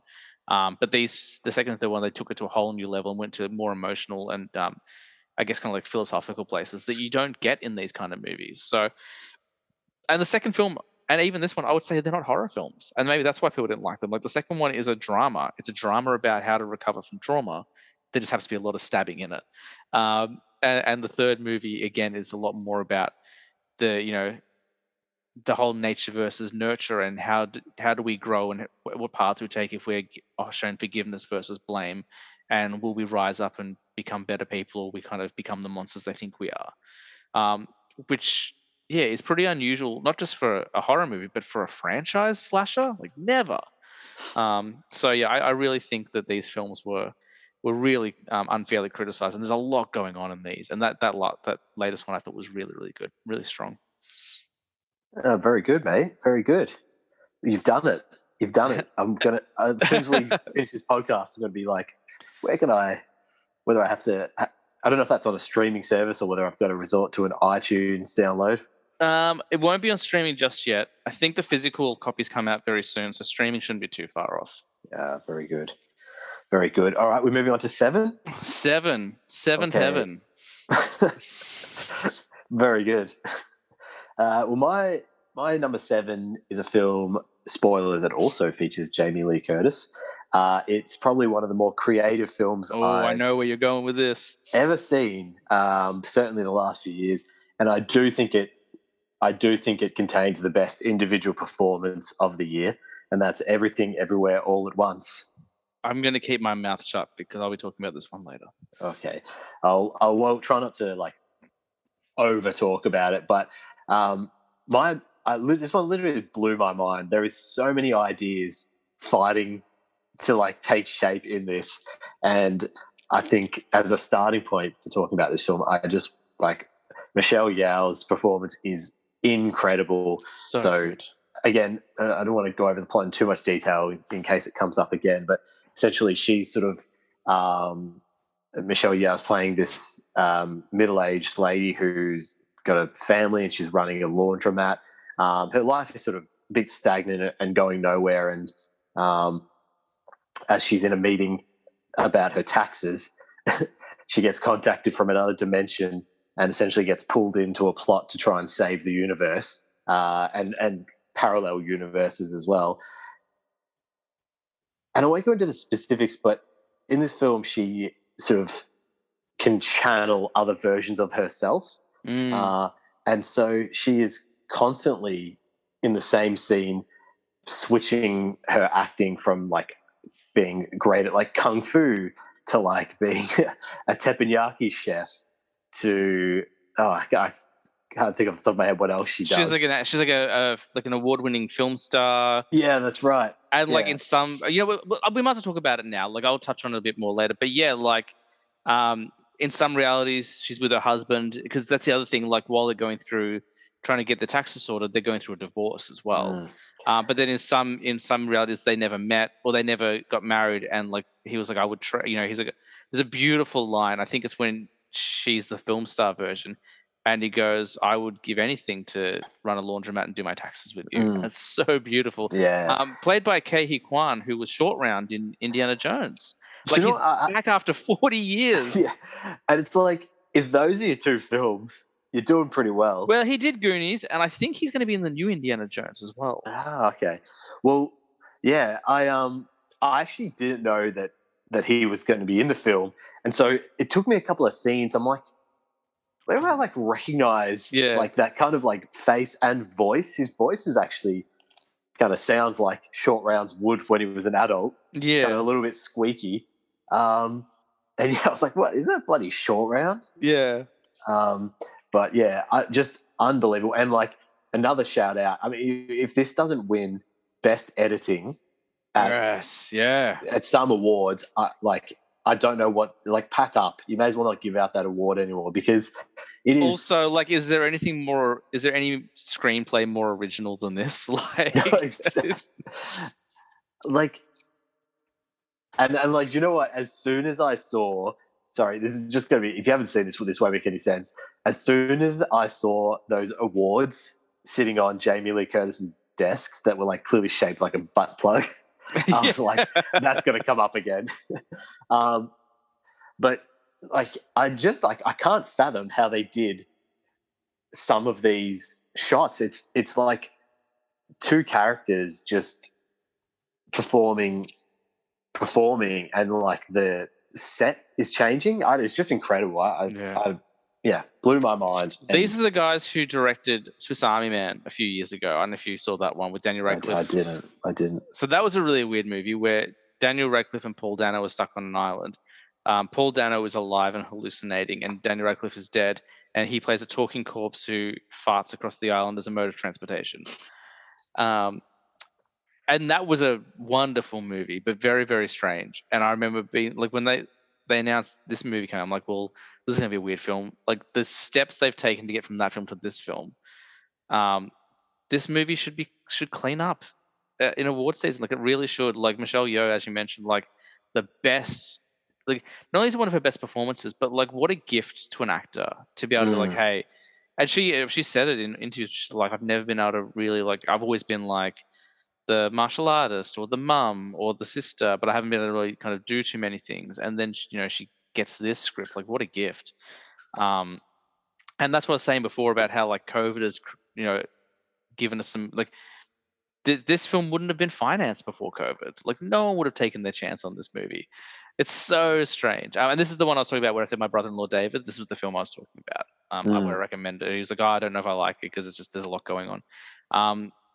But no, it's beautiful. It's like in a world where we've got a couple of multiverse films and we're going to get a few more. Like this is the standout multiverse film. I agree, and I think at the heart of the film is that relationship between her and her daughter, which that scene in the car park at the end was like very not heartbreaking, but very touching, wasn't it? Yeah, it's brilliant. It's such a wonderful movie. It's on my list a little bit higher. I'll talk about it. I won't have to say too much more when it comes up, but I'll save it till then. And I never thought I'd find it interesting to just watch two rocks sitting next to each other. But yeah, it was really engaging. There's a 2 or 3 minute stretch of this film where two rocks are just on the screen, and it's really very, very engaging. Yeah, it's a great flick. And for the longest time, I thought it was my number one film of the year. It isn't that high, I'll say that. But I just loved how creative it was. But part of my list has been also rewatchability, and I don't see myself rewatching this one as much as the other ones, just because it's a bit long. But it's so wonderful. Perfect. Alrighty, my friend. Over to you. So my number 7, I've cheated. I'm just gonna put it right out there. Because there was a wonderful horror film that kind of came out of nowhere last year. And it was from a director who in the past I haven't liked a lot, but I've grown to appreciate his work a lot more. But basically he was like, we're going to we're gonna take back the slasher. He was unhappy with the way slasher films have been made for the last few years, so he wanted to kind of go back and honor their roots and make them fun, but also super violent, but also give them some heart and some story and likable characters.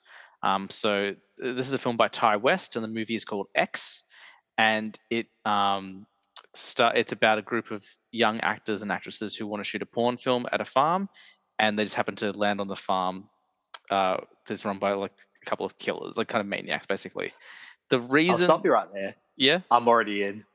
the reason this is a cheat is because I'm also putting the film Pearl on my list at number 7, because while they made this film in secret, the lead actress and the director wrote a second script just as background story for one of the characters, and then produced a second film, which is a companion piece to this one. What? So That's basically, crazy. so they both came out last year, a few months apart. X is a story set in the 70s. Pearl is set 50 years before. It's the origin of the old woman who's the killer in X, and how she kind of got to be where she was. I finally watched Pearl last night. I had to wait for a physical media delivery because we didn't get it in cinemas or streaming yet. And whilst it's a great film, it's more of a companion piece, so that's why I'm putting them together. So I have to talk about two films. But so yeah, X is a slasher film. It's a group of young actors and actresses who want to shoot a porno. It's Mia Goth, who people would have seen in Cure for Wellness, Kid Cudi, who's a rapper, I believe, Brittany Snow, who's been in a bunch of stuff forever, but I think this is her. She's done a couple of horrors, and Jenna Ortega, who's had maybe one of the biggest years of any actress in 2022, because she was also in Scream and in Wednesday. But yeah, so it's a very like sexy movie to begin with, because you've got all these beautiful people just getting naked half the time, and then it becomes this very kind of weird, obscure, like almost it feels very kind of Texas Chainsaw Massacre, but not as brutal or as nasty. This violent film. I'm just looking through the cast list, and there's a gentleman called Stephen Uri is his surname. Yeah. And if he's not one of the killers, Does he play Howard? Does he play Howard? He does play Howard. Yeah. He's one of the killers, and they put him in a bunch of old makeup, so he looks even creepier in the movie. It's just a really fun slasher. Like, you get to spend a lot of time with the characters before they get killed, so you really do get to warm up to them. And then Pearl, which is set in 1918, is the old woman, but also played by Mia Goth. So Mia Goth not only plays the lead porn star, but then she also plays the killer in the film. And then they made an origin film where she gets to play the old woman as her own age, basically. And people have kind of referred to Pearl as Joker for women, because it's kind of a one bad day story as well, but also just a woman who's constantly oppressed and then just loses it, starts killing people. And it's funny because the first movie X is shot very grainy, it feels very much like a 1970s film. Like some of the shots, you could pull out of the original Texas Chainsaw Massacre film. And then Pearl, because it's set in the early 1900s, it's like Technicolor. It's really bright and vibrant and cheery, and you just expect to hear like Mr. Sandman playing at some point. Like, yeah, it's the complete polar opposite. And there's a third one coming. Like, it was never meant to be a trilogy, but now they're doing more because Ty West and Mia Goth have had so much fun collaborating. They're going to do one more film as a sequel to X, so a third film set in the 80s. But they're just really fun, like really fun. Like they're scary and they're a bit gnarly at times, but they're really enjoyable, which has not been the focus of a lot of horror movies lately. Like like a lot feels like the last decade or so, they're like, no, we need to really scare you. We need to really gross you out. And this film kind of feels like it's going back to the original intention of slashers. Like, hey, we're going to gross you out a little bit and scare you. You're going to have fun while it's happening, and that's what these films really are. So I loved X and Pearl. Yeah, nice one. And I hope that kickstart a bit of a trend, because it's so like such an awesome idea to like have like companion films. Yeah. I've been thinking that for a while. Like, how great would it be to like create a piece of content, whether it's a TV show or a movie, and then have a completely different thing come out, but like you find out at the end it like ties in or continues the story or something like that. It's like kind of like a new frontier of storytelling, isn't it? Well, that's kind of what Split was just 20 years later. When we got to the end, I was like, oh my God, this is a sequel to Unbreakable. Like, what a great idea. Like, but I like that this was done in the same year, and the second one was done. It was like, obviously it wasn't in secret because like the studio had to fund it and stuff like that. But it kind of like when X came out in theaters in the States, at the end of the credits, there was a trailer for Pearl, and people were like, wait, there's another one? Yeah, it's they're both really, really wonderful films. And again, just like they're independent films, so it's been a big year for independent films and horror, as I mentioned. And these two have been on a lot of people's lips. They're really great. A very good bait, and very sneaky, might I say, getting an extra film in there. Well, I was trying to figure out how I was going to rank them, and I was like, I'm going to put them together. There's no rules in this podcast, so we're all good. All right. Number 6. Number 6. Now, sometimes you make a life decision and it makes you really question who you've become. And that's what my number 6 is, has got me questioning, because my number 6 is a Michael Bay film. Interesting.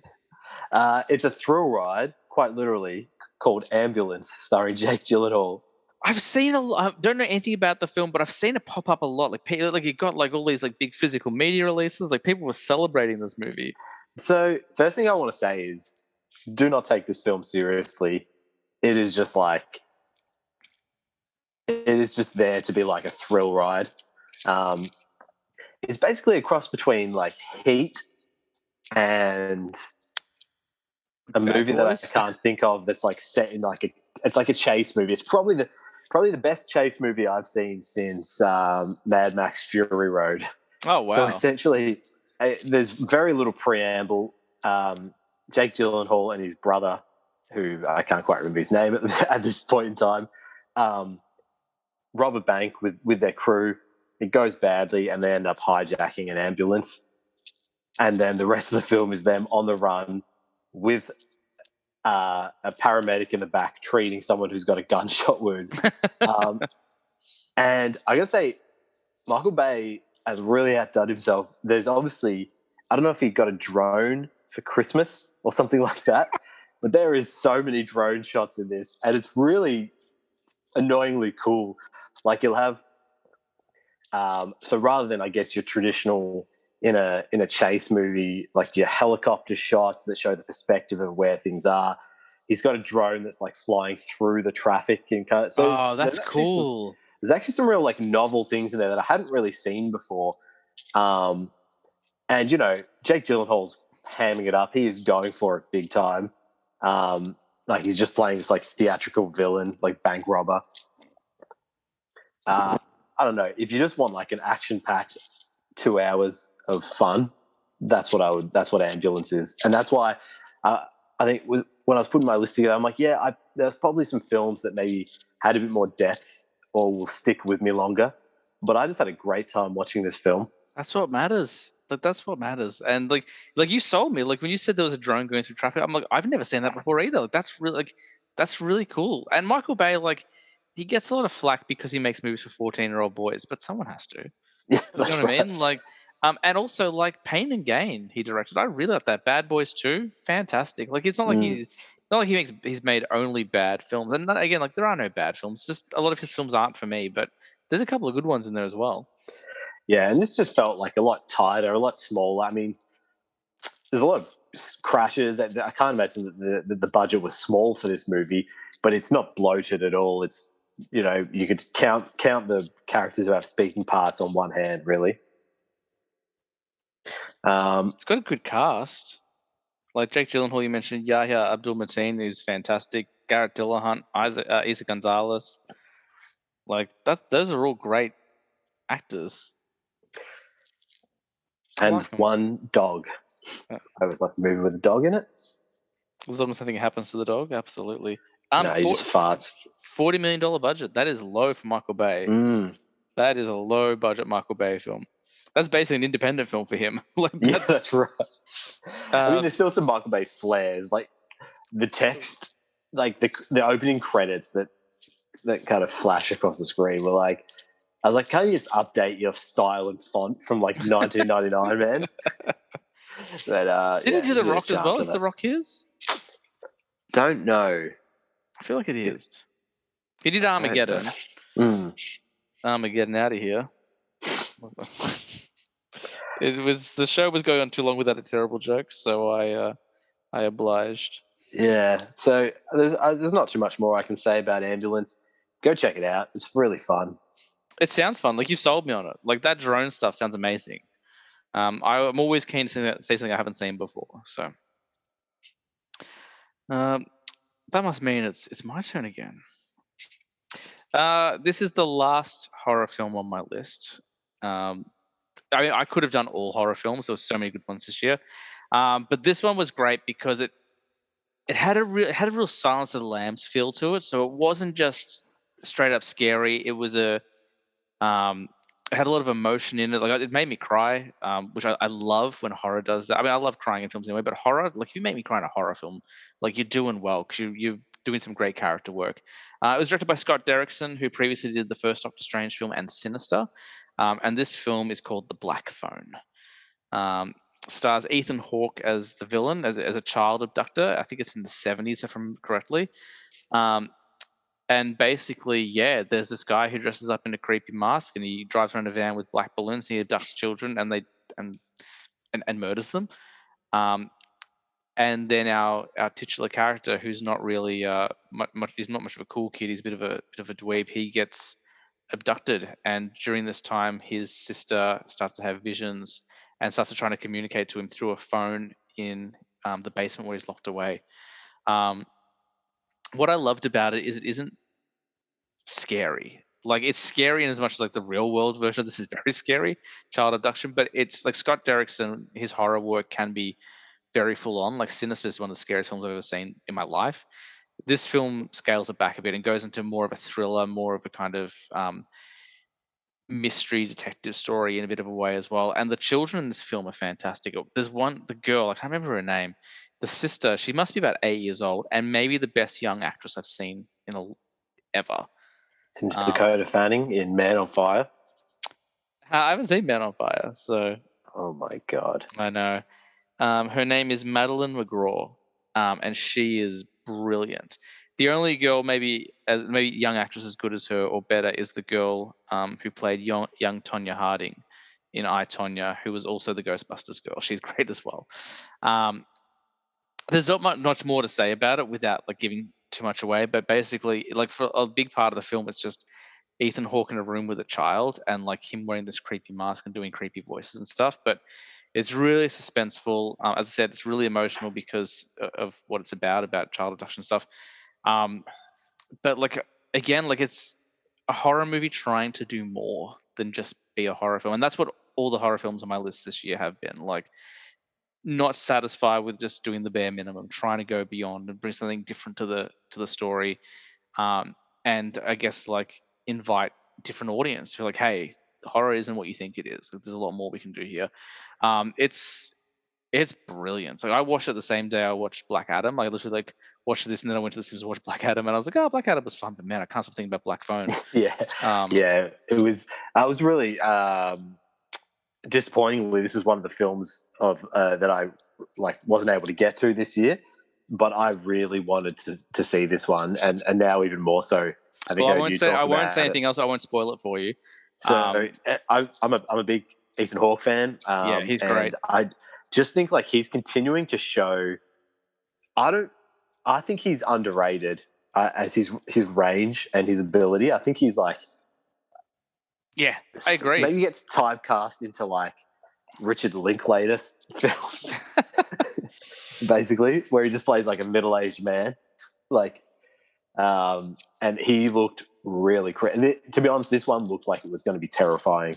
Yeah, I was worried when I saw this is one of the few ones I did watch the trailer for, and I was like, oh, this might be really scary, and it's not. Like in terms of like as far as a horror film goes and like making you jump, like it's not on my list, but I'll tell you about the scariest horror film I watched this year later. It's in my honorable mentions. It's only not on my list because I don't think I'll ever watch it again. Because I was like, I got scared enough. I don't need to go back. Um, but yeah, no, it's very watchable. Like if it wasn't for the subject matter, I think Tina could watch it quite easily. But I know now, since becoming a mother, she struggles with stuff where children get put in danger. That's you get soft when you become a parent, man. Like there's certain films I can't watch the same way I used to, or I can't watch at all. But it's really great. There are a couple of creepy bits. I won't lie, there are a couple of jump scares, but it's even if you're not into horror, I think it's pretty watchable, and just really well done. Perfect, mate. Officially added to my list. Done. Nice one. We are halfway through our lists. You're like my horror whisperer. That's it. I'm the journeyman. I'll go through and watch all of them, and then I'll let you know what you can check out. Yeah, that's right. I've got a theory, which is like, when you've had such a sheltered upbringing as, you and I kind of have, you kind of like the thrill I get from horror is just seeing this side of thing that you've like. It is shocking, when you see those films that are like scary or violent or a bit gruesome. It's kind of like that's how I get my kicks that I don't actually have in my real life, which is very vanilla. Yeah, well, it's the whole idea of a controlled thrill, isn't it? A controlled scare. We're like, well, I don't want to really experience anything like this, but like to just have a bit of a controlled experience. But I was on, as I said, I was on that podcast, that horror podcast earlier this week, and even during Halloween, we were doing a Halloween episode, I was very open about it. I don't like being scared.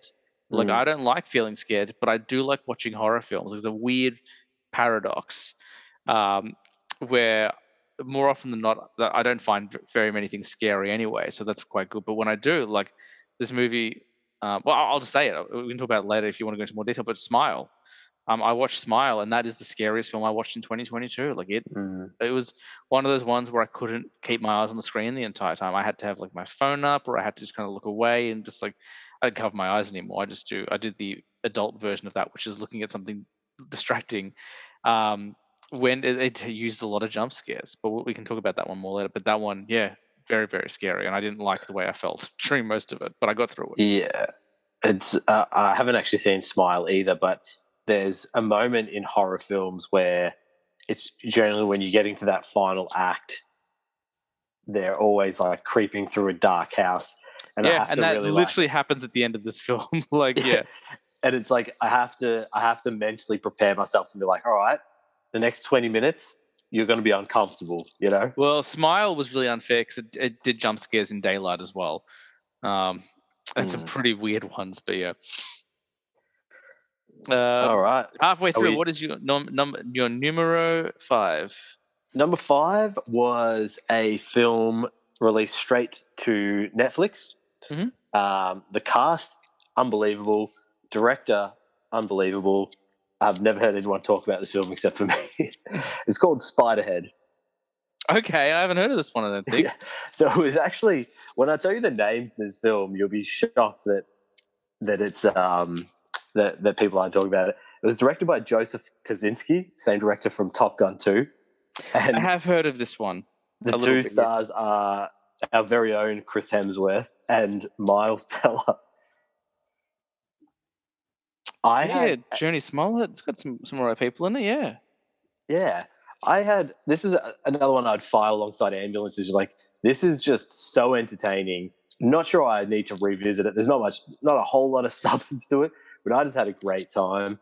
So the premise is that Chris Hemsworth plays a doctor who runs this facility on an island, and people who have been convicted of crimes have the choice of if they can either go to prison or they can volunteer at this medical facility for trial drugs and things like that. And so Chris Hemsworth is trialing these drugs that control people's behavior. And so he has Miles Teller and like a female prisoner in a room, and that he sort of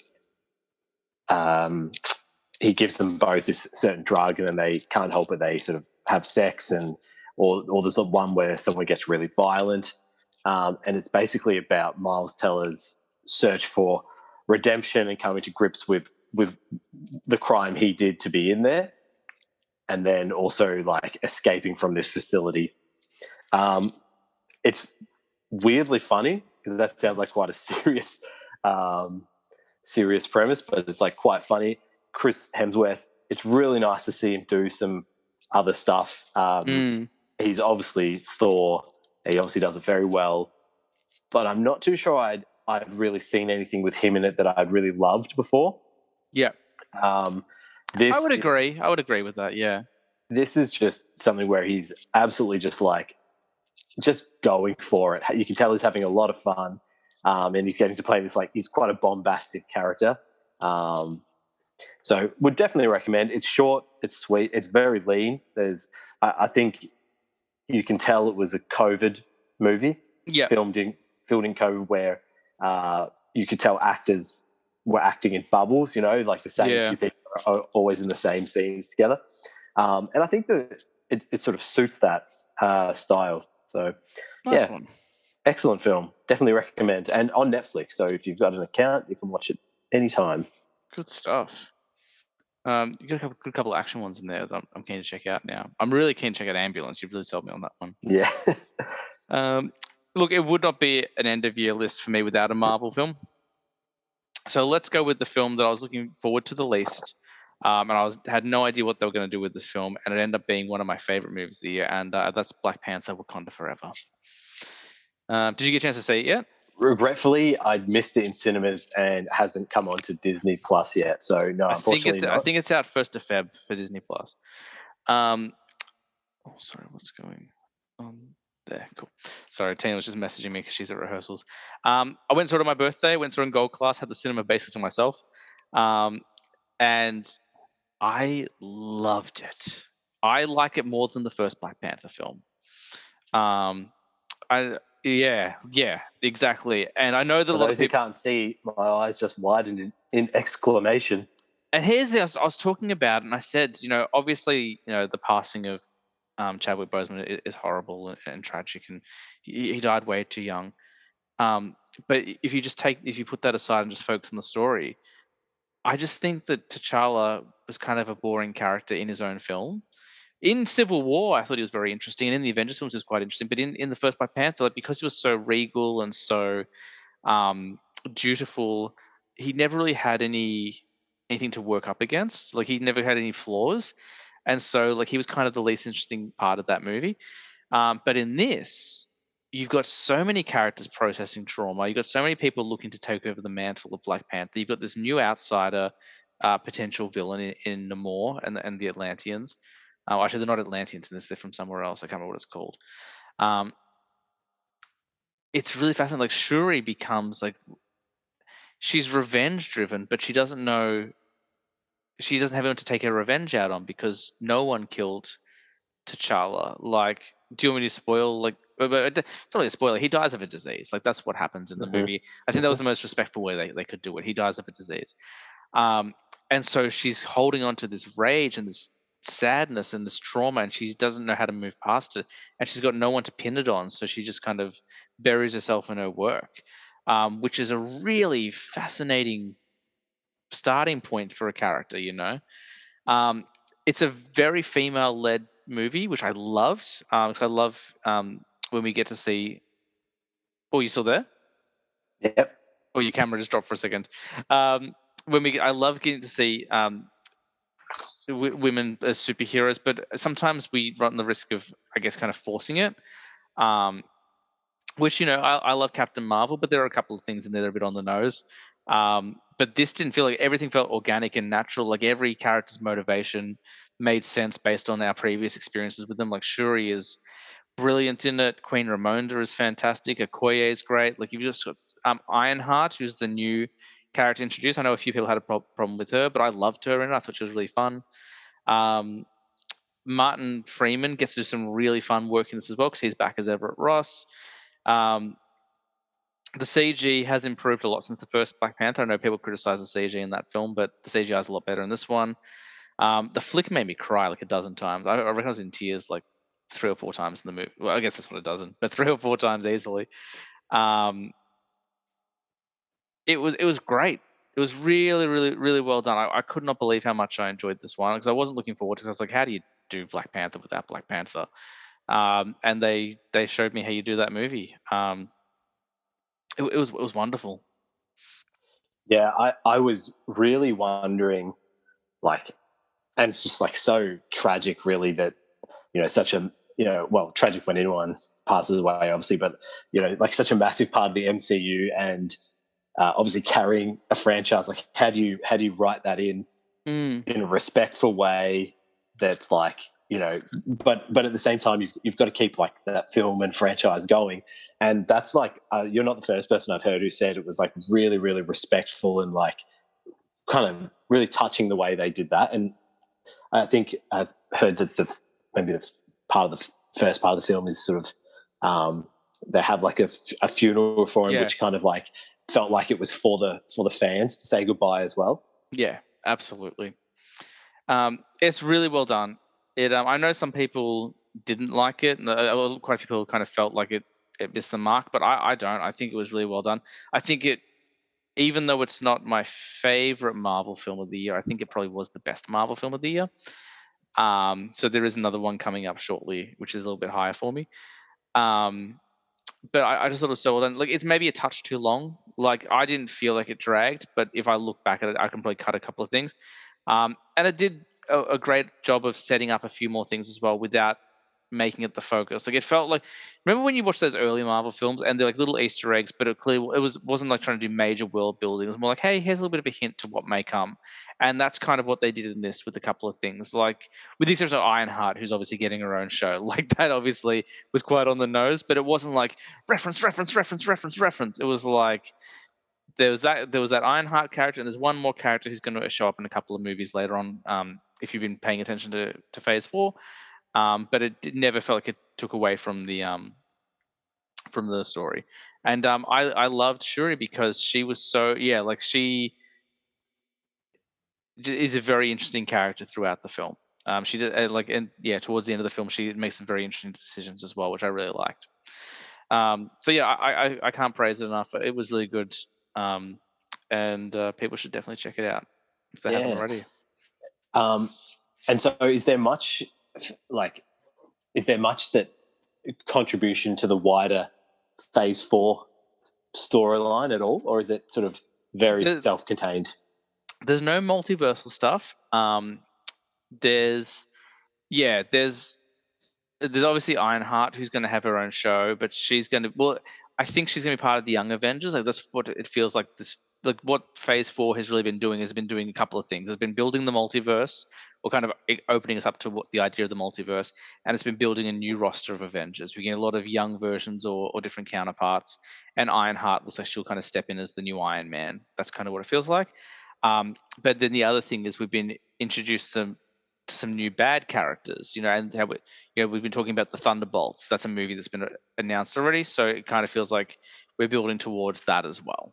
But it doesn't spend too much time focused on that. It's very much a Black Panther film, and it doesn't, it doesn't like divert the storyline to kind of focus on new, world building too much. It's good. It's really good. I really enjoyed it. And I was, again, like, just like with Maverick, I was shocked how much I enjoyed it, because it was one of the films I wasn't looking. I only was really looking forward to one Marvel film last year. I wasn't really looking forward to Thor or to Black Panther. I like them both quite a bit, but I wasn't really looking forward to them. And but yeah, Black Panther really impressed me. Yeah, very good. Yeah, I was disappointed that I wasn't able to see that in cinemas, so I'm hanging for it to be released on their streaming platform, because I really enjoyed the first one, and yeah, that sounds awesome. Yeah, hopefully you'll dig it. Hopefully you'll enjoy it as much as I did. But I went in with low expectations, so that might have helped as well. But no, it was great. Excellent. Well, we're getting to the pointy end now. I was going to say the pointy end. Yeah, we're heading towards the to the end. So my number 4 is another film that was released straight to Netflix. It was an Australian film directed by a gentleman named Thomas Wright, starring Joel Edgerton and Sean Harris. Sean Harris, people might know as the villain from the last couple of Mission Impossible films. It was called The Stranger, and The Stranger is actually based on an actual criminal event that happened in Queensland in the early 2000s. So if there's any true crime kind of buffs out there, you may be familiar with what actually happened. But it's a really crazy, interesting bit of police work that they've turned into a movie. And so it's a bit grim subject matter, but a young boy is is abducted while trying to catch a bus in Queensland, and the police are investigating who did it, and they have a suspect in mind, and the suspect is played by Sean Harris, playing a very creepy. Yeah, I've seen him and stuff before. Like, he's a creepy looking dude. Yeah, and as I said, this police work is genius. And so what they do is they basically plant an undercover police officer on his flight back to Perth or back to Western Australia, and they basically recruit this suspect into a fictionalized criminal gang, sort of doing some minor crime. I don't know if he actually does crimes, but anyway, like they build this world around him, and basically get him build up the trust between him and Joel Edgerton, and then they basically say, "Look, we've got this big job, but there's a bit of heat on you for this crime in Queensland. Did you do it?" And he ends up basically divulging to these undercover police officers that he did do this crime. So that's a real abridged synopsis there. But the performances are outstanding. It's very, very, it's very dark. It's very moody, and it's very Australian. I don't know how to describe what I mean by that, but for people out there who have seen really great Australian films, you'll know what I mean. It's like what we can do very well that no one else, that other people can't do. I think it's a combination of the landscape, the culture, like it's fantastic. Would definitely recommend it. It's not that the funniest film you'll see this year. It's quite dark and moody, but really fantastic performances. No, nice one. Again, I'm not a huge rap for Australian films, which I know is controversial as an Australian movie podcaster. I just feel like a lot of the time we don't get the funding and resources that we deserve for an industry. But I'm always ready to be impressed, and that sounds great. Sounds really good. Yeah, I think it's a really good point you make, and I also can sometimes. Again, it feels bad to say. Sometimes I cringe at our efforts at filmmaking, but I think when we get it right, there's. I mean, again, I don't know if many people saw The Dry, which is now I think a couple of years old. I hope it didn't come out last year, because otherwise it should be on my list. But it's another Aussie crime film starring Eric Bana. And again, when we get it right, I think we can do films up there, if not better than the rest of the world. But I think there's areas where we could definitely improve, and that's funding, creative ideas. And exactly. It's not even like we need a lot of money, but it's just like give them equipment so it doesn't look like shot on home video. Because a lot of our, it's been getting better. Like, there's a good movie a few years back, Hounds of Love, with Stephen Curry. Like, that was quite good. It was very dark. The Loved Ones, I stand by, as one of the best Australian films of all time. That's also a really creepy one. There's some good stuff in there, but a lot of the time I cringe at the technical side of things. I'm like, this shouldn't look like Home and Away. Like, it should look like a movie. But anyway, that's a whole other thing. Nice one. That sounds cool. I again, you convinced me with a couple of these ones. They all sound pretty good. My number 4, we've already spoken about. It's Everything Everywhere All at Once. There's not too much to add to it, but the performances are fantastic. It's just so creative. Like, it's the most creative movie of the last 10 years, maybe. I can't think of anything that comes close to what this movie is. I'm trying to think of off the top of my head. Would you say maybe like Mad Max Fury Road is like the last, it's probably the last film I saw where I'm just like, what am I even watching? Like, it's just like such creative ideas. And I can't tell you the last film. There's nothing like it. There's nothing like it. And I always say, like, if you can't make a good film, then just show me something I haven't seen before. And this movie manages to do both those things. Like they made a brilliant film, but also they're showing me a bunch of things I've never seen before. It's wonderful. It's a really great flick. But we talked about it quite a bit before, so I won't harp on about it. But Everything Everywhere All at Once. People need to get on that and get on it quickly, because it's like this film needs to clean up in award season. I said it already, but like there's nothing like this movie out there. I'll be really annoyed. I must say, I don't know if this is a hot take for a movie podcast, but I stopped really caring about like the Oscars when I moved out of my 20s. I used to put a lot of stock in. I used to watch it. I wouldn't say I ever took the day off work, but I think just through my 20s. I haven't watched the Oscars properly since I moved house. So since I bought my place. So yeah. So it's like, I think what more likely is that through my 20s I was studying, and so I might find myself free on a Monday when it airs in Australia, because it's usually Sunday night in the States. And but like I haven't cared, because like if I see with a film like Everything Everywhere All at Once, if that loses out to like some stuffy dialogue heavy drama about like, I don't know, just like the kind of film that they traditionally would give a best picture to, it's just like, I think the reason I stopped really watching them and caring about them, putting stock in them, is because it's so not representative of, whenever I name my top 5 films of the year, rarely are any of them in the best picture nominees. And it's just like, it just doesn't represent, I think, what a lot of people like about movies. Well, I remember, I can tell you, the last one I watched was when they gave La La Land the award instead of Moonlight by mistake. That's the last one. I was going to watch the year after, and then Toni Collette wasn't nominated for Hereditary. And I was like, well, then people haven't been paying attention, because no one gave a better performance to Toni Collette that year. Like, and that's not a diss on anyone else. Like, that was a gut-wrenching transformation. Like that was fear and trauma. I know I've used the word trauma a lot in this episode, but it's hard to do. It was fear and trauma like encapsulated perfectly.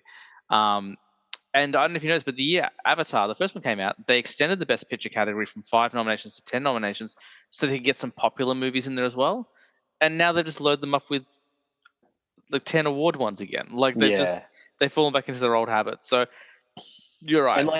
And sorry to cut you off there, but no, you're right.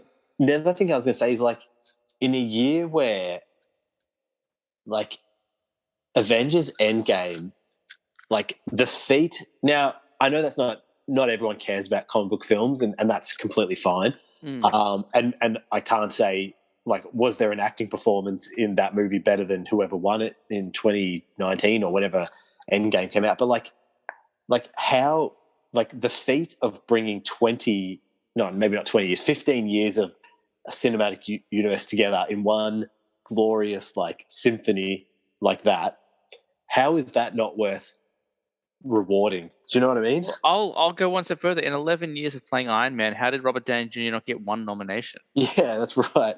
Like, do you know what I mean? Like, that is, and like I know a lot of people are like, well, he's just kind of playing himself. Like, I don't care. Like, that is one of the greatest like characters we've seen on the screen, and we've seen him on screen so many times. Like, I'm not saying he should have won, but what, you can't give the guy a nod? Like, hey, you did a really good job playing this character every time you showed up as him. Like, yeah, but they obviously got to give, like, it's just those people, like, Meryl Streep. She got out of bed today, so better give her a nomination. Sorry, Meryl, I don't mean to pick on you. Yeah, no, I hear. It's that's the thing. Like, I get miffed every time I see the nominations come out, because like Logan also didn't get a script nomination. I'm like, what are you talking about? Like, Logan didn't, and Hugh Jackman didn't get a nomination either. Like, I actually rewatched the original X-Men the other night, and I'm going to go through all the X-Men films this year, because I'm like, I haven't watched them in a while. And the first one, I was like, this script could have done with a punch up. Like, at the time, it was incredible, but now I'm like, there's some bad dialogue in there. And I used to think the joke about calling Professor Xavier Wheels at the time was quite funny, but it's probably not. Really doesn't really hold up. I'm not sure if that passes the sniff test in 2023. Yeah, exactly. But you're telling me, Logan, like, you don't want to give a couple of nods there? Like, that script was brilliant, and that performance by Hugh Jackman, like, thankfully we're getting him back as Wolverine now. So, yeah. again, it doesn't have to be just about comic book films, but like genre has never been appreciated. Horror very, very rarely gets recognized, and comic book movies very rarely get recognized. Like, yeah, it is what it is. Well, that was a nice little intermission before we hit the final three. It's just a good, lesson, or not maybe not lesson, but like it's always good for people to know just how, like, if we don't keep ourselves on track, just how long these podcasts would go for. I mean, we have been going for over 2 hours. But I think we could do an hour minimum on the pros and cons of the Academy Awards. But anyway, yeah, but it's funny, like, because when you said I don't really care about it anymore, I was like, well, I do, and I was like, well, actually, I don't, because I haven't watched it in 3 years. Like, so clearly, I don't really care. It just doesn't. I think the lesson I learned there, and sorry to go back on. No, that's okay. I brought it back. So.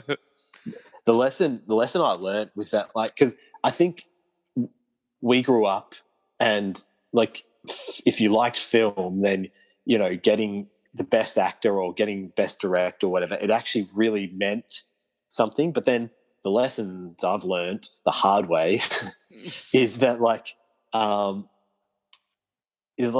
it's so unrepresentative that it just feels arbitrary. It's just a group of people selecting, who they think.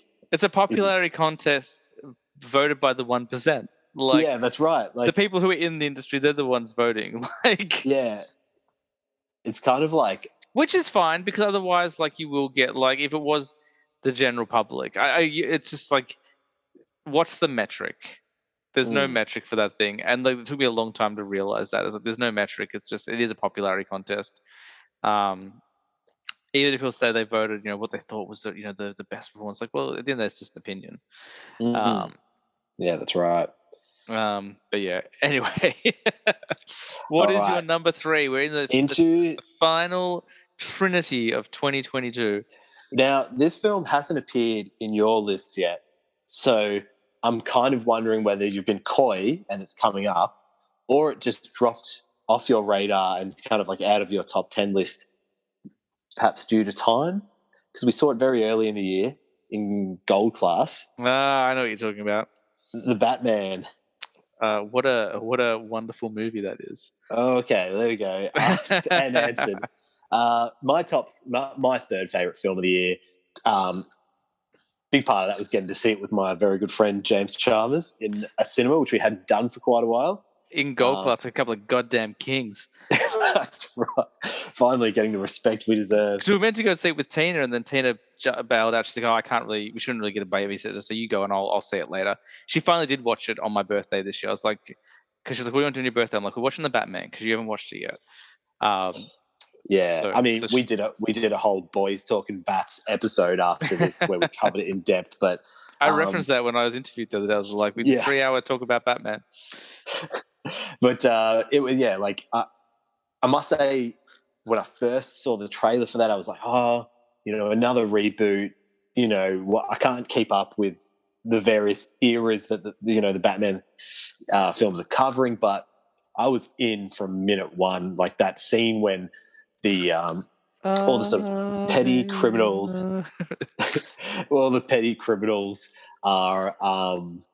Actually, I should say the first scene is that very, very creepy scene with Paul when Dano he steps out of the shadow. You're like, oh, he's been standing there for like 20 minutes at least. Yeah. But just that, the scene when all the petty criminals are like doing their thing in Gotham, and then the bat signal goes up, and then they all just like melt away into the shadows, and you're like, oh, this is a really dark version of Batman, that all these criminals are so scared of him. And I love brawler Batman. I don't think we saw it enough in the Bale films and the Ben Affleck films, but I mean, there was a warehouse scene. The warehouse scene. The warehouse scene was pretty cool, but like the brutality of Robert Pattinson's Batman, when right in the start when he's saving that dude at the train station, and he just beats the absolute shit out of those guys. And then the guy he saves goes, "Please don't hurt me." Like he's terrified as well. Just because you mentioned the warehouse scene, I don't know if we've talked about this before, but have you ever seen that edit of the warehouse scene on YouTube where someone cut it to the music from the Guardians of the Galaxy 2 opening credits? So, like, when Groot's dancing to ELO, So Yeah. someone did that, and they made that the opening scene for Batman vs Superman. It works so well. Like it changes the scene completely, but so much fun. You'll have to put that link up on the official Instagram page or something like that. Yeah. Yeah, great performance. I think Pattinson was a great Batman. I hope he gets the chance to do it again. I can't remember if they've. They're doing it. They're doing Batman too. Yeah. Excellent. Dano, wonderful Riddler. Big shoes to fill, obviously, with Jim Carrey's version. And the sort of peripheral cast are excellent as well. Zoe Kravitz is really, really great as Catwoman. I really like John Turturro It's Carmine. as Carmine. And Colin Farrell, Penguin. oh my God, I love Colin Farrell. I'm just putting it out there. I reckon he's fantastic. And also, who played Gordon? Joker? Oh, Gordon. Oh, Jeffrey Wright. Jerry Wright. Excellent. Yeah, great flick. What else can you say? It really is. It's a good flick. I might talk about it later. We'll see. All right. Well, I'll leave my number 3 there. Nice one. My number 3, I didn't know was going to be my number 3 until last night because it was a film when I saw it. I liked it. I didn't love it. And then when I got it on physical media, I didn't rush back to watch it straight away, but I watched certain scenes from it because I really liked it. Liked the certain scenes in there. And then in November, I was like, I'm just going to rewatch a bunch of stuff this month. It's my birthday month. I just rewatch some stuff. I'm gonna go back to this one, and I really do adore it. I think it is, even though it's not the best Marvel film this year, it is my favorite. And it's Doctor Strange in the Multiverse of Madness. I really, really like it. It's really fun. It's so much fun. Like Benedict Cumberbatch is great. Like he's always great as Doctor Strange. I really like the girl playing America Chavez. I'm not going to try and pronounce her name, so I'll butcher it, and that's not fair. I think Elizabeth Olsen really gets to ham it up and chew the scenery like in a really wonderful, like kind of cartoonish villain way. I like that we got John Krasinski as Mr. Fantastic. I like that we got Patrick Stewart back. I like that we got Black Bolt. Like, it's not the best Marvel film ever made. It's probably not in the top 15 at this point because there are so many Marvel films, but it's a lot of fun. And like No Way Home, it just happens to be a brilliant film and a lot of fun as well. But Doctor Strange, after watching it that second time in November, I was like, you know what, this has such a rewatchable. It's just so easily rewatchable, so easy to put on and just fall into. It's not overly long. It's barely 2 hours long, which is great. It's got some really weird stuff in there. My biggest complaint is the multiverse could have been a lot madder, but at the same time, like, it's just fun. It's just so much fun, and like, it's not trying to be anything it isn't. It's not trying to be the next Avengers film. It's not trying to be this dark, harrowing tale. It's just like, hey, this is gonna be a wacky adventure. You're gonna see some monsters, some zombies, and I really liked it. And again, like last night, I couldn't believe it was number 3. But I was like, look, out of all these films on my list so far, Doctor Strange is one of the ones I'm going to jump back to. Like, I'm going to go back to it sooner rather than later because it's just a really good time at the movies. Could not believe it was going to be number 3, but I just love it so much. I mean, spoilers for my next couple of films. It didn't make my top 10, as I mentioned. You mentioned there were no Marvel films, yeah. Yeah.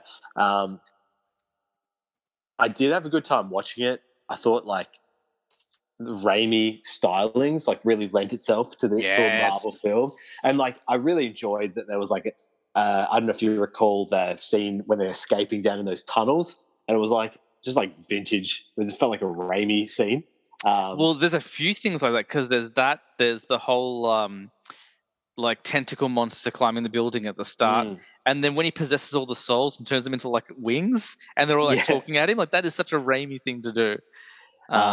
Yeah, but yeah, the one thing I kind of like I wasn't sure heading out of that film is just where it leaves Scarlet Witch. Like she's coming back. She's coming back. Yeah. Okay. Yeah. Why wouldn't they? Like, what? Like, she's a young actress. Like, she doesn't cost as much as Robert Downey Jr. Like, why wouldn't you? There's more stories to tell there. So Yeah. Hard to redeem that though. yeah, but that's fine. Like that's cool. Like when you bring in the X-Men, like maybe you can tie in her, her relationship with Magneto and stuff. Mm. Like there's so many things you can do with it. Um, yeah, look, that was the thing. I think the biggest problem I had with the film when I walked away from the first time, even though I really did enjoy it in cinemas, was I was so disappointed by the world building. And I've got to stop treating Marvel films like that. They need to be standalone movies first, and then anything they add on top of that is is ice cream. Like anything else is bonus. Which is Yeah. why I liked Wakanda Forever so much, because I was like, this is a really good standalone film. It just happened, and there's a little bit of world building. It's unlikely we'll ever get Krasinski as Mr. Fantastic again, and that's actually kind of fine. Like that, it is more than fine. It doesn't matter. Like, it's not going to affect my life one way or another. Yeah. Do you know what I mean? It was really cool to see that, like, to see what, I can't remember the actress's name, like Peggy Carter back as like, Yeah, absolutely. like, is she Captain Haley America? Atwell, she's Captain Carter. Captain Carter, yeah. Yeah, And like, yeah, Johnny Krasinski as Johnny as Krasinski. as Captain Fantastic. But like, it was such a thrill to see Patrick Stewart back. But like, it was also like, is it bad that I found it funny? Like, They brought I him don't know back if it just to was, kill him. yeah, it was like that whole group was brought back, and it was like such a baller thing, and then they all just died. I liked it. I liked that because it's set up first of all. It set up a couple of things. Like what that scene is so profound, and there's a lot more to it than people realize. Because the Illuminati killed Thanos before he even completed his quest to fill out the gauntlet. Like the Illuminati did that, just the six of them, based on the information we've got there. And Scarlet Witch took them all out. So what could she have done for our Avengers, and how many lives could she have prevented if they just let her on the floor, like just let her out to play? Like, so it goes to show how powerful she is. But also, there's going to be an Illuminati at some point in our universe that I imagine. So, um, yeah, I found it very funny as well. Like, it's a very amusing scene. Like, and that's very Raimi to do something dark with a sense of humor. Um, yeah. So no, I loved it, and it is one that I've gone back to and just found it to be such an entertaining ride, and that's what this is all about: is having a good time at the movies. So. I surprised myself, but I'm really glad. I'm really happy to put it there. You surprised me. That's what I do. I surprise people. I'm a surprising guy. Um, Who does well, number 2 work for? yeah. It was like, I was going to hold off saying it just to make sure you hadn't forgotten, but you've done me proud. Well done. You're welcome. Number 2 works for Tom Cruise. Of course. Top Gun. Not number 1 for you. I have Maverick. no idea what your number 1 is. I did toy with this being my number 1 film. Of course, like number 2 is hardly like a massive downgrade. It was a film I saw twice at the cinema. I mean, you've already spoken about it, but the practical effects and the fact that a lot of the cockpit scenes they're filmed while the actors are in those planes is just incredible. Like, a lot of people have seen it. I think it's made like 1.4 billion. But if you haven't seen it, definitely go watch it. You touched on that scene when they've been training for this mission, which needs to be done in 3 minutes flat or something like that, and they're continually failing to do it. And then like that scene when like Tom Cruise is like kicked off the program and then steals a jet. Yeah. They don't have very good security there, but then does that test run. That is like inject that into my veins every morning when I wake up. That is just like God's gift to cinema. And I'd be interested. I didn't want to ask it when you were talking about it because I knew we would have this conversation again. But you're not a massive Tom Cruise guy, but this is like this probably 4th act. I mean, you could kind of say like Risky Business through to like the early 90s is like act 1. You know, you've got like Cocktail, Top Gun, where he's like this young kind of like leading man. Well, would you put things like Legend and The Outsiders before that? He kind of had a really early career before he had his surgery as well. Well, that's true. But I think like like Legend, I don't think is one of his bigger films, and well, I guess The Outsiders is like one of many. And the whole Mm. cast went on to like run Hollywood for the next like Yeah. 20 years. But you know, you could then say Act Two is like Mission Impossible through to like Jerry Maguire. Um, then you go into like the Spielberg era in the early 2000s. Minority Report. Yeah, Minority Report, like War of the Worlds, heavily into the sci-fi thing.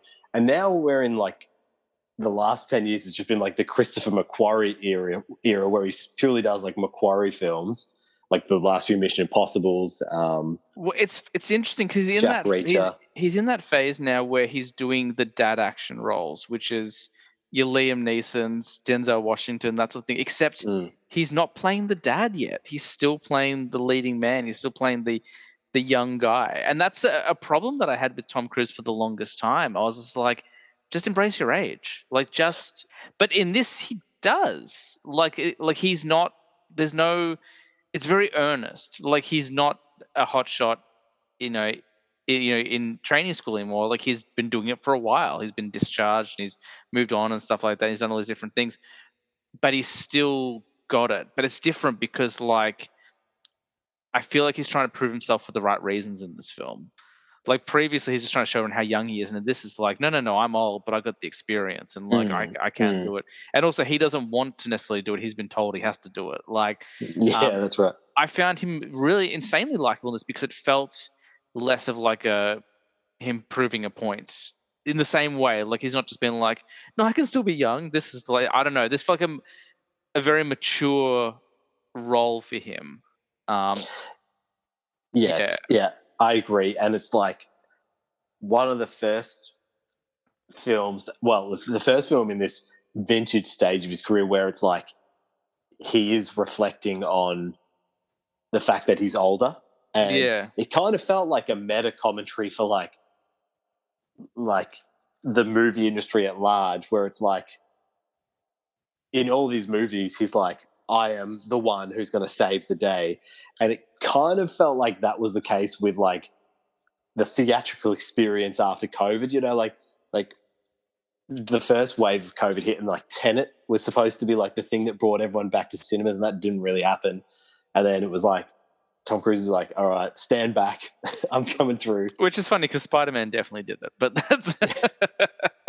But yeah, no, I 100% agree. Like this is one, this kind of transcended, just like niche audiences. Like Mm. everyone went back for this one. As I said Uh, at the start, like 4 hours ago, like it brought me, and I was never expecting to like this movie, and it's a real triumph. It's an absolute triumph of a film. yeah. I mean, again, we already spoke about it a little earlier on, but Miles Teller as well, I thought was fantastic. And Rooster, it's a pretty big ask to be in a film of this magnitude and bring that sort of like emotional connection. He's sort of the emotional sort of like the emotional heartbeat of the film. Obviously, he's still dealing with growing up without a dad. mm. Spoiler alert for the original Top Gun: Goose dies. Um, you know, I also really liked it. You know what? Meg Ryan didn't want to come back. You know, like she doesn't need to be in this film. Kelly McGillis. Yeah, I know, but like Meg Ryan didn't come back as like his mum. Oh yeah, that's right. Of course. Sorry, you're right. I've only seen the movie Yeah, once. yeah, It was recently, but I'd forgotten already that Meg Ryan was in it. But you're right. Yeah, my bad. yeah. And also Jennifer Connelly. I think that's the best chemistry I've seen with Tom Cruise for a long time. Normally, he's just like him. Like whenever they play him across as like a romantic, there's like a romantic interest for him. It's just like I'm not buying this.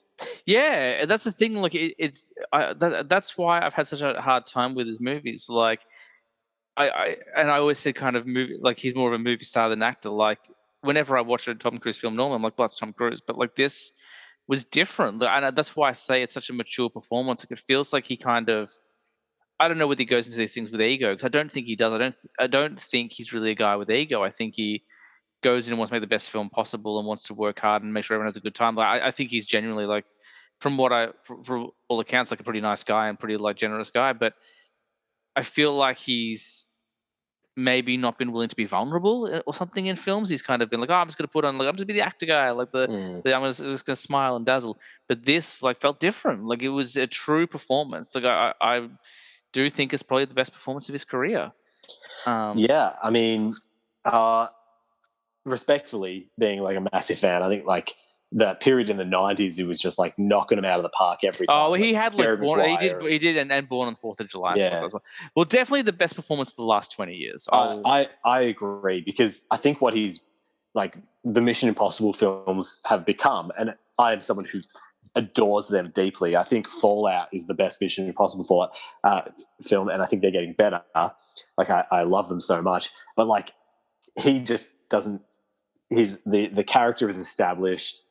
There's no real emotional beats.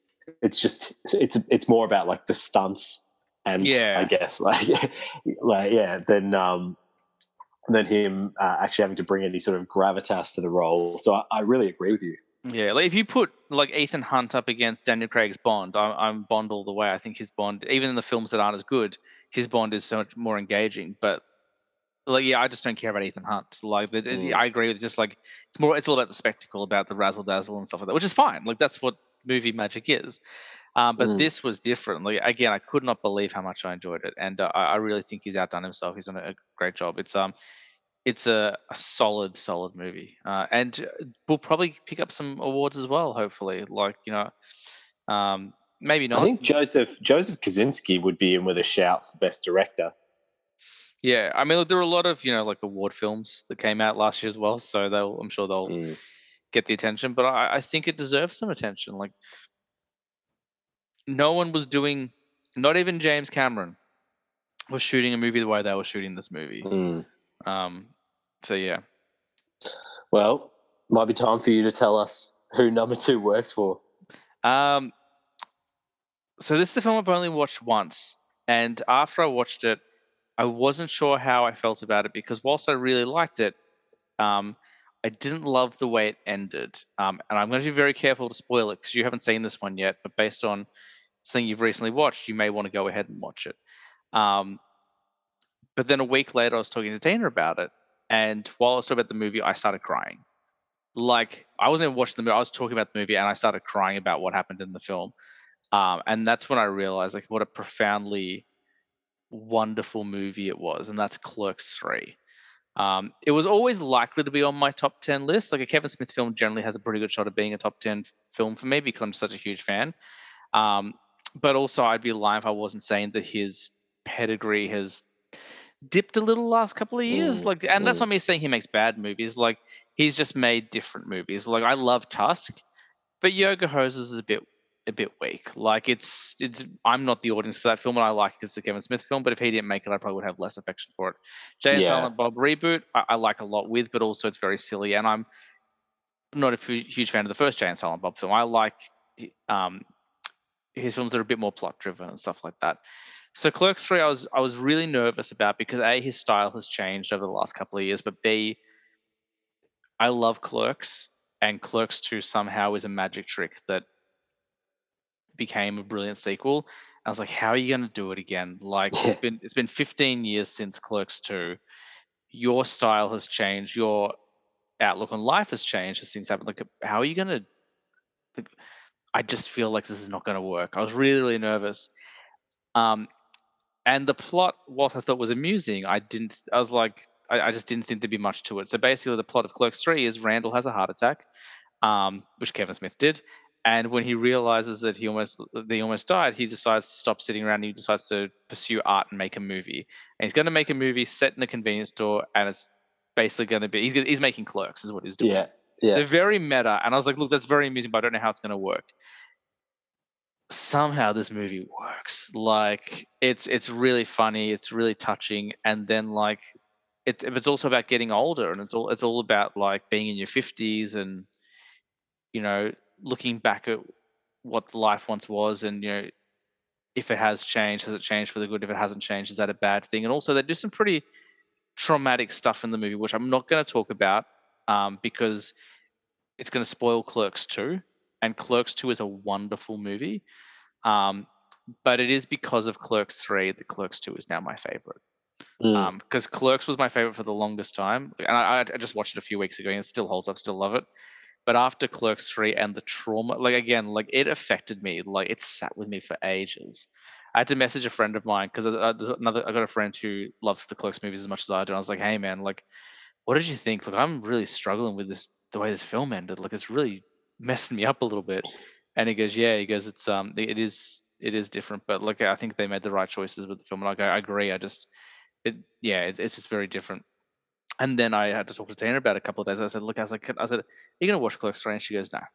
I was like, the percentage is pretty low. She goes, yeah. I'm like, all right. I was like, I just want to talk to you about it. I said, I just need to explain this film to you because I need to get it out because it's sitting with me and I feel really weird. So I just need to talk about it. And while I was talking about it, I started crying.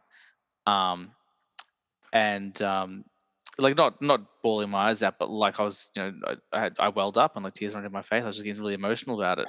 And I was like, okay, I'm good now. Like I'm good. Like I just need to talk about that because this franchise has been so important to me. Like Clerks is a movie that changed my life. So to do what they did in this film, like really, like I don't know if you heard that. Luna just ran past barking in the backyard.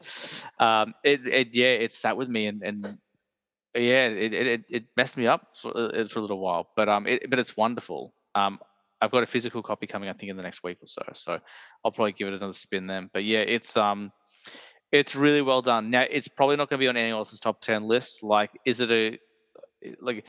I think I appreciate it so much because of the way it affected me in the relationship I had with the other films. Well, But I was literally just going to say, I wonder how much of your sort of reaction to this film and how much it's meant to you has stemmed from the fact that like these are your friends for well, 20 years now. that's what it is. I said to Tina, I said, I no disrespect to you, but I've known the cast of Clerks longer than I've known you. I've been in a relationship with Clerks longer than I've been in a relationship with you.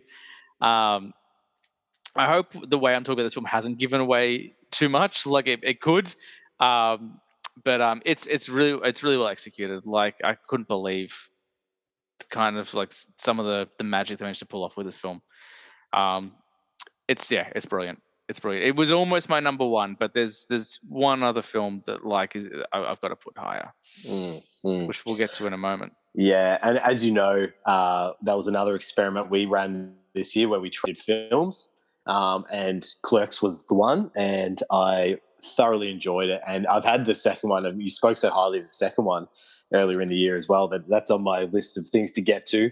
In fact, It's a good time. It's a short watch, like an hour and a half, and it's nowhere near like whilst it's still a very dirty film. It's the first movie can be, I suppose, interpreted as a little bit mean spirited. I don't think it is. I think it's just very angsty. The second one is not angsty. The second one is a lot of fun. It's a really positive film, and that's why I think it's my favorite now because it's just such a happy film. Yeah. Oh, excellent, mate. And it's like a really nice capstone to the year that, one of the films in your top three is something you've had a relationship with for this long. Yeah, absolutely, definitely. I've got no idea what they're going to do with the franchise moving forward. Like, I don't think there'll be a Clerks 4, but like obviously all of his films are connected, so I don't know whether. I don't know what they're going to do. I'd be interested to see, but it's a great flick. Which means we're now at the trumpet moment. We're at the pinnacle. We're at our number one films of the year. The pointiest of pointies. I have no idea what yours is because after you said the Batman and you said Top Gun Maverick, I'm out of sticks. I'm out of carrots, as Jan would say.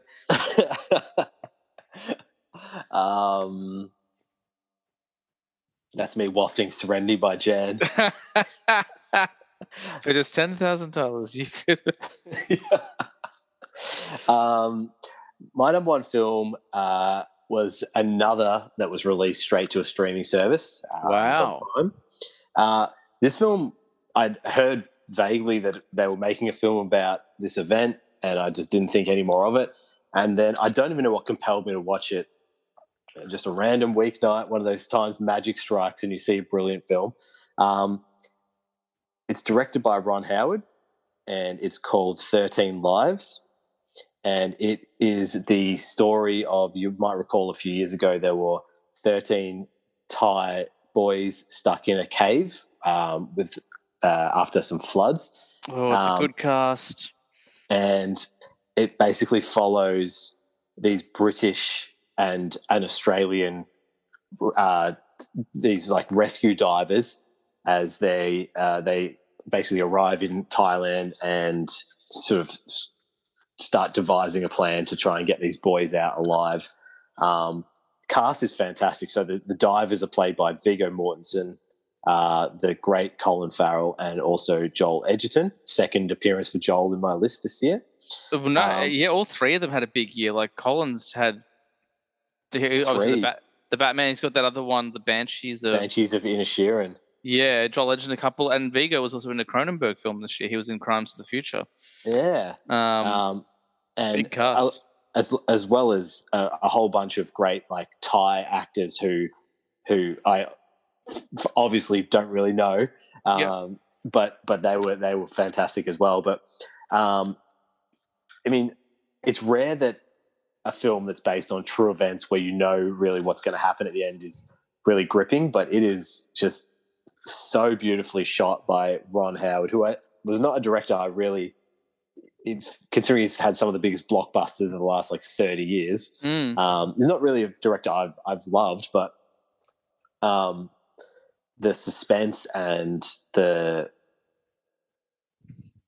just I think as well, like a big part of this is just how incredible the feat that these guys achieved was. So basically, even though they do get through and find them in the cave, which is a feat in itself because they're about a kilometre or two into this cave system which is flooded. The problem is like the water is not going to drain out, so they're in this hollowed out bit, but they're going to run out of oxygen, and there's no way they can get these kids through this. It's really hazardous diving to get through there. You got to scrape through openings that are barely wide enough for a guy to get through with the tank, and so they basically have to anesthetize each of the boys and try and take them through one by one, which is just so hazardous because they don't have the stats of their weight and things to give them the proper dose. So they just basically if one of them wakes up underwater, they're just going to freak out, and so it's the stakes are very high, but it's an incredible film. I would wholeheartedly recommend it. It would get into my best of the decade so far. Thanks, Quentin. Wholeheartedly recommend. Yeah, that's a hard sell. I haven't been writing. Normally, I write down your list, but I've been trying to just keep focus on the conversations. I'll have to get your list off you later, and I'll be able to start pulling some of these movies. Yeah, but and it's streaming on Amazon if people have that. So yeah, it's available to watch kind of right now. Nice one. Sorry, I've got the baby monitor next to me and just lit up. I only lights up with the sound, but I think Luna ran behind the bedroom. So okay. I think Zoe's still asleep. Yeah, she is. Cool. Hey, Zoe. I'm always worried when I look on that monitor, something's just going to walk past the lens. And I'm just like, the other night there was a spider web across the camera, and I was like, I've got to get rid of that. Otherwise, one day I'm going to turn that lens on, the spider's going to be there and it's going to freak me out. So that's a good pick. I'm very keen to watch. You got a couple of good streamers on there. I did it all old school. Everything I put on came out in cinemas. So you old fuddy duddy. I know what an old man I am. I'm feeling it in my knees. I guess I should talk about my number one. I don't think it's a surprise. It's the Batman. What a film! I didn't know until last night. I was looking at it. I was going through the list. As I said, the top two, I was definitely quite convinced with. The top three, I was pretty convinced with as well. But I rewatched the Batman in November, as I said, and I was nervous. I was like, this is a 3-hour movie. A, is she going to get through it? And B, is it going to be rewatchable? Like, is it going to hold up? Because the first time I watched it, I was like, there are some bits I probably would have cut out. It watched better the second time than the first time. It's so good. I even didn't mind the flooding part as much. Like the first time I watched it, I was like, this flooding bit goes on a bit more. But I really enjoyed all of it. It's captivating the entire time. Everyone is firing on all cylinders. There's not a bad performance in it. There's not a bad shot in it. You could criticize the repetition of the music, but at the same time, if you're Batman and you're like in the thick of it night after night working on a case, like everything is a bit of a drone and repetitive anyway. So I can kind of lean into that stylistic choice. You can complain about Bruce Wayne not being suave, and you can complain about not much Alfred and him being treated like garbage, but that's kind of the point of this film. Like, he's learning to be. He's not even Batman in this film. He calls himself Vengeance. Like, that's not a nickname, because they don't want to say Batman. Like, he doesn't have a name yet. Like, they're not calling him the Batman. This is him becoming the Batman. Him becoming a beacon of hope. It's flawless. It's so good. It's one of the best villains we've had. Like, I would put Dano's Riddler up there with Heath Ledger's Joker. Yeah, I agree. Quite but easily. for the Heath Ledger's Joker was just like kind of theatrical, and I don't say that to. It's like one of the great performances we've ever had, but there's something so sinister about Paul Dano in this film. They gave him like an incel vibe, which totally works for this movie. I said to Tina earlier, she mentioned, she goes, he feels like a bit of an. I was like, an incel, and she's like, yeah.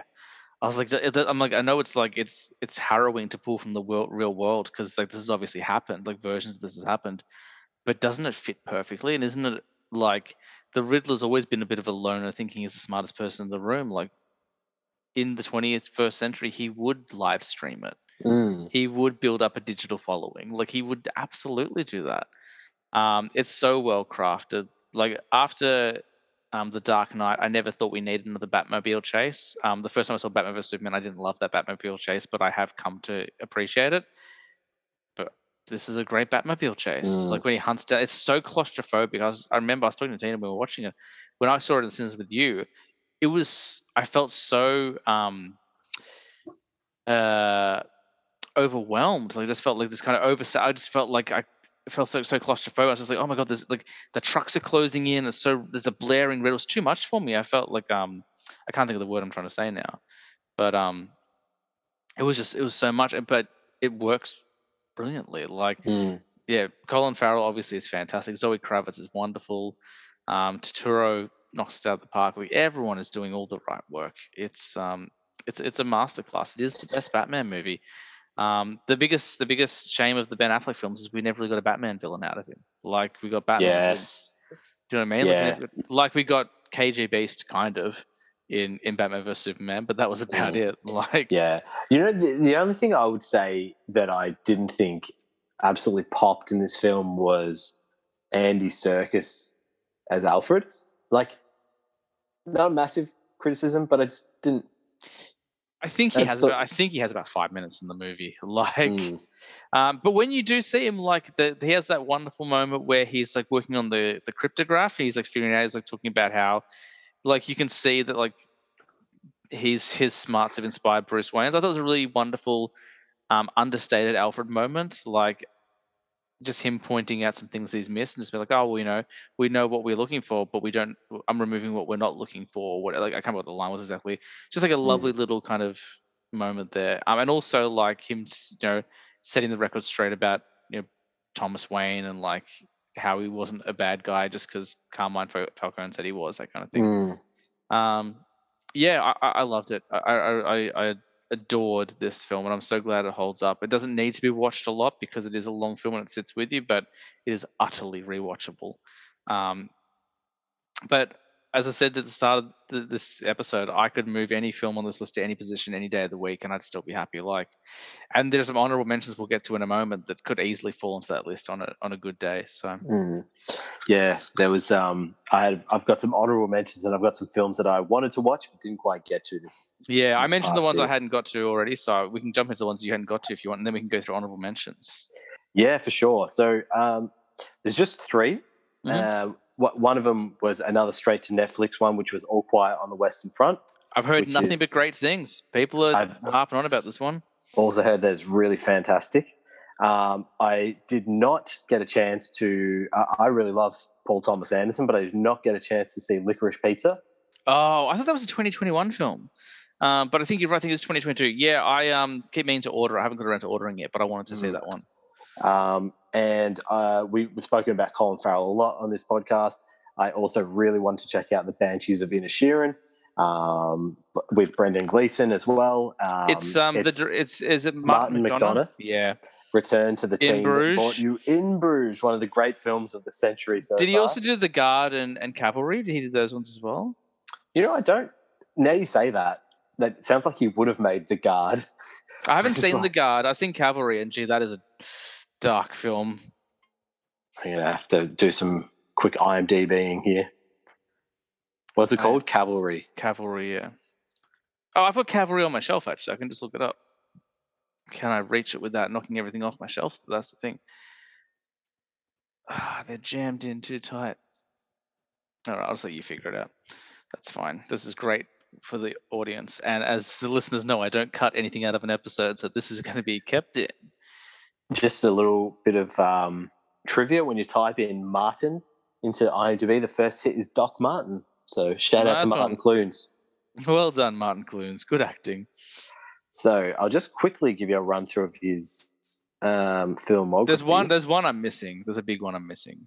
Yeah, it's called Billboards outside Ebbing, Missouri. I don't think that's what I'm thinking of, but he did do that one. That was a brilliant film as well. 7 Psychopaths. Oh, that's a good one. In Bruges, 6 Shooter. Oh, maybe I'm okay. Never mind. Good director though. Yeah, Colin Farrell's had a wonderful year. Yeah, and that is my would have liked to have caught but haven't caught them yet list. No worries. Well, do you want to do your honorable mentions, or do you want me to go through mine and then you can kind of tick off ones that are on your list as well? No, I'll do mine. I've only got 3. Okay. I think like an addendum to the preamble about 2022, which I didn't want to say before, was that, as I said to you in a text message, mine wasn't so much like these are my 10 favorite films. It's like these are the 10 films I saw that were made last year. There really wasn't too many additional ones. Oh, before you do, did you want to talk about who won 2022? I did. Do you have an answer? It was Tom Cruise. I think Tom Cruise absolutely won 2022. I think Tom Cruise won 2022. To be 40 years into your career and then to have a film that good that is also your highest grossing film. Yeah. Yeah, and like I didn't have to think about it, and it wasn't like he was on my mind, was on my radar. As soon as you said, I'm like, oh, he definitely did. Like he played the long game, and it worked out for him. And congratulations, Tom Cruise, for winning 2022. That's right. We'll get him a big 2022 medal shipped out to him. Hopefully he's listening. Hey, Tom. Honorable mentions: Doctor Strange, just missed the cut. Thor: Love and Thunder. Loved it. So underrated. People were really unfair to that movie. That's on my honorable mentions as well. Liked it. Couldn't say loved it. I liked it. I liked it more than Ragnarok. Yeah. Oh, whoa. Okay. Because Ragnarok is a classic in my opinion. And then I recently just checked out Spirited, which is Will Ferrell and Ryan Reynolds' take on A Christmas Tale. And all I know about it enjoyable. All I know about is that Hugh Jackman put out a video about that this morning. I don't know if you saw. Yeah, I did. Which is very funny. I haven't seen that one. Yeah, it's really nice. It's really funny. Will Ferrell's always funny. And yeah, good Christmas film. Good addition to like the Christmas canon. Nice one. But yeah. All right, I'll work through these quickly because I've got quite a few. The Bob's Burgers movie I loved. I thought it was really fun. I loved that show, and so to see a theatrical version was great. Thor: Love and Thunder, as I said, I really enjoyed. Christian Bale was great. Would have loved more of him. The Unbearable Weight of Massive Talent, the Nick Cage film. My only problem with that film is that it wasn't. It could have been crazier. I expected it was kind of some real craziness. It was a bit too normal, but it was really fun. We mentioned Guardians of the Galaxy Holiday Special. Also, Werewolf by Night, I really enjoyed. The Halloween special they did. Bodies, Bodies, Bodies was a horror film that came out starring Pete Davidson and Amanda Stenberg and Maria Bakalova, the girl from Borat 2. A really interesting take on a horror film.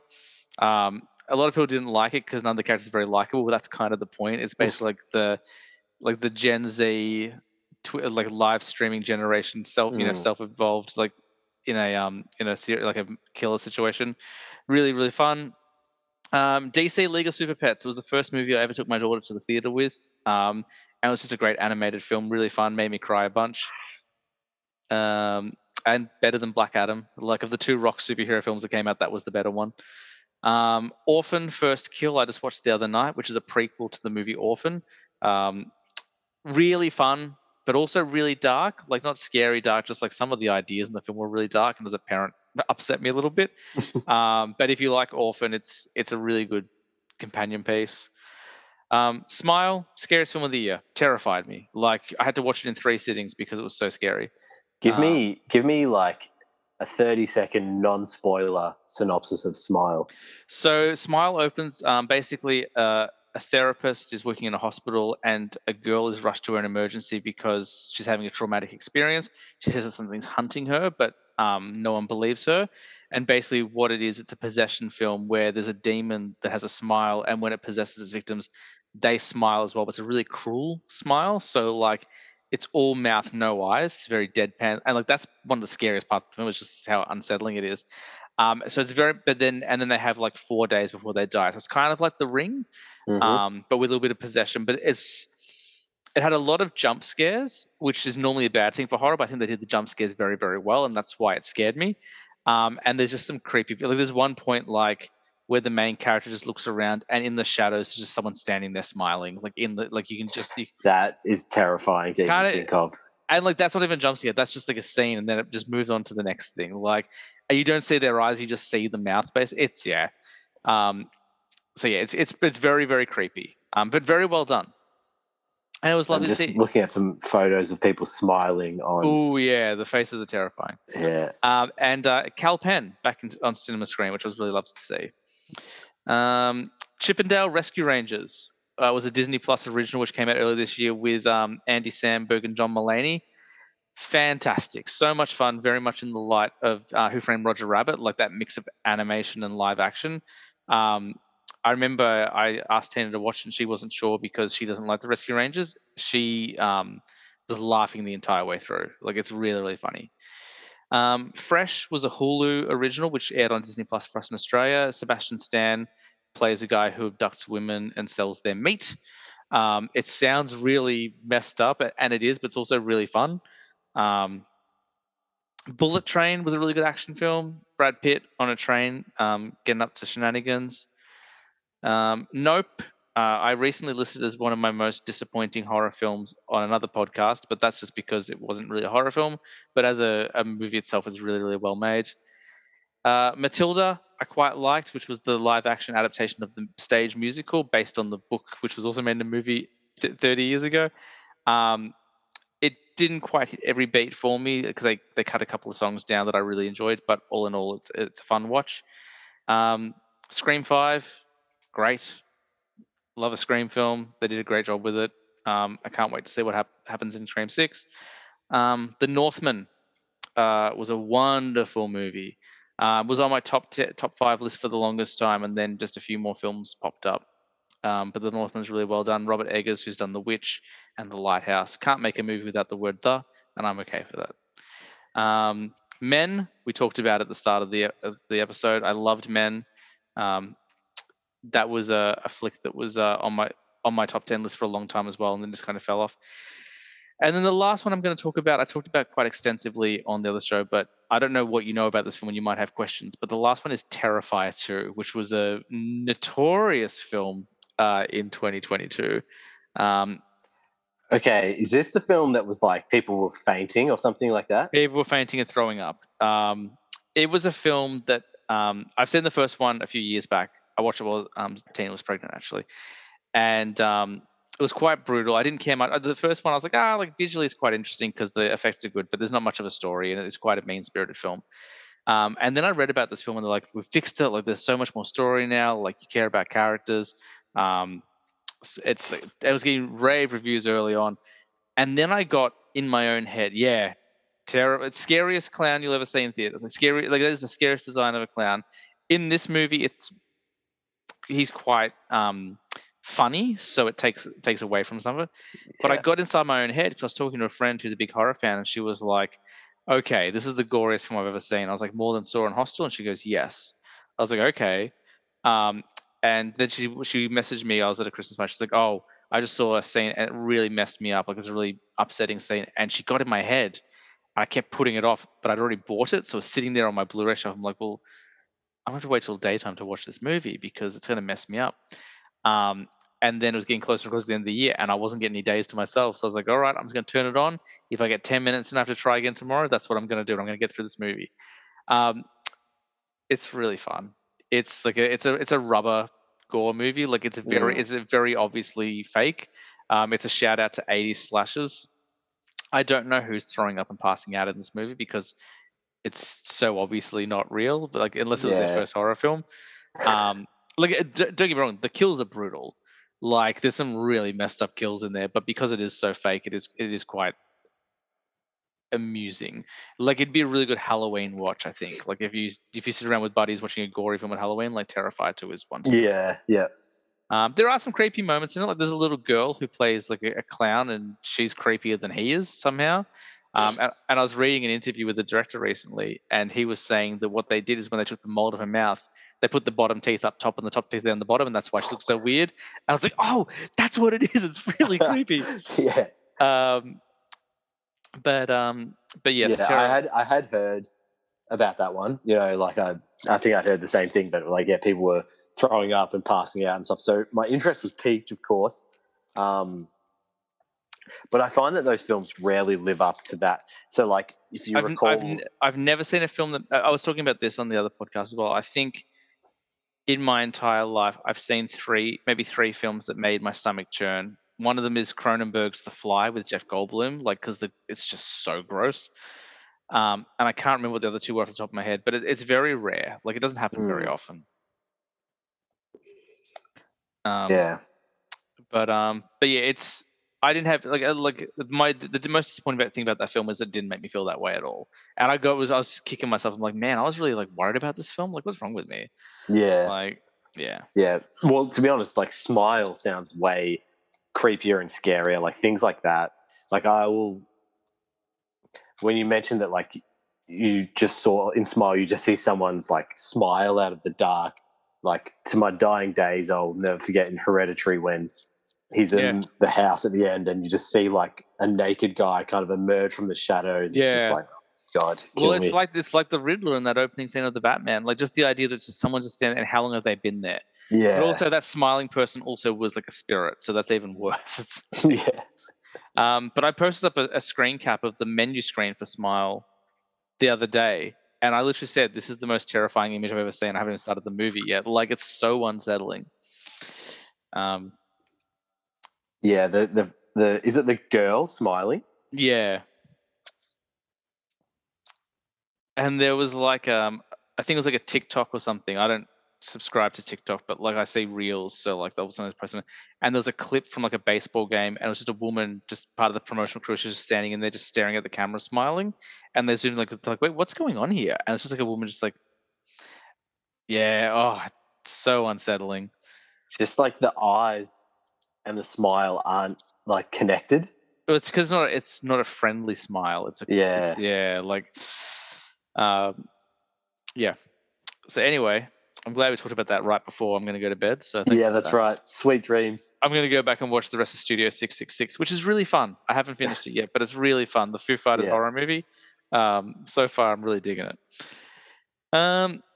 Nice one. Did you have anything you want to add before we wrap up 2022 for good? Well, you're going to wrap it up for good. I'm going to keep talking about it for the rest of the month from the sounds of it. No, I'm looking forward to hearing like what the other people who are going to come on, what their lists are, see what I mean, like do you anticipate like films like Top Gun, Maverick are going to appear in a few different lists, or do you think everyone's going to have a really individual?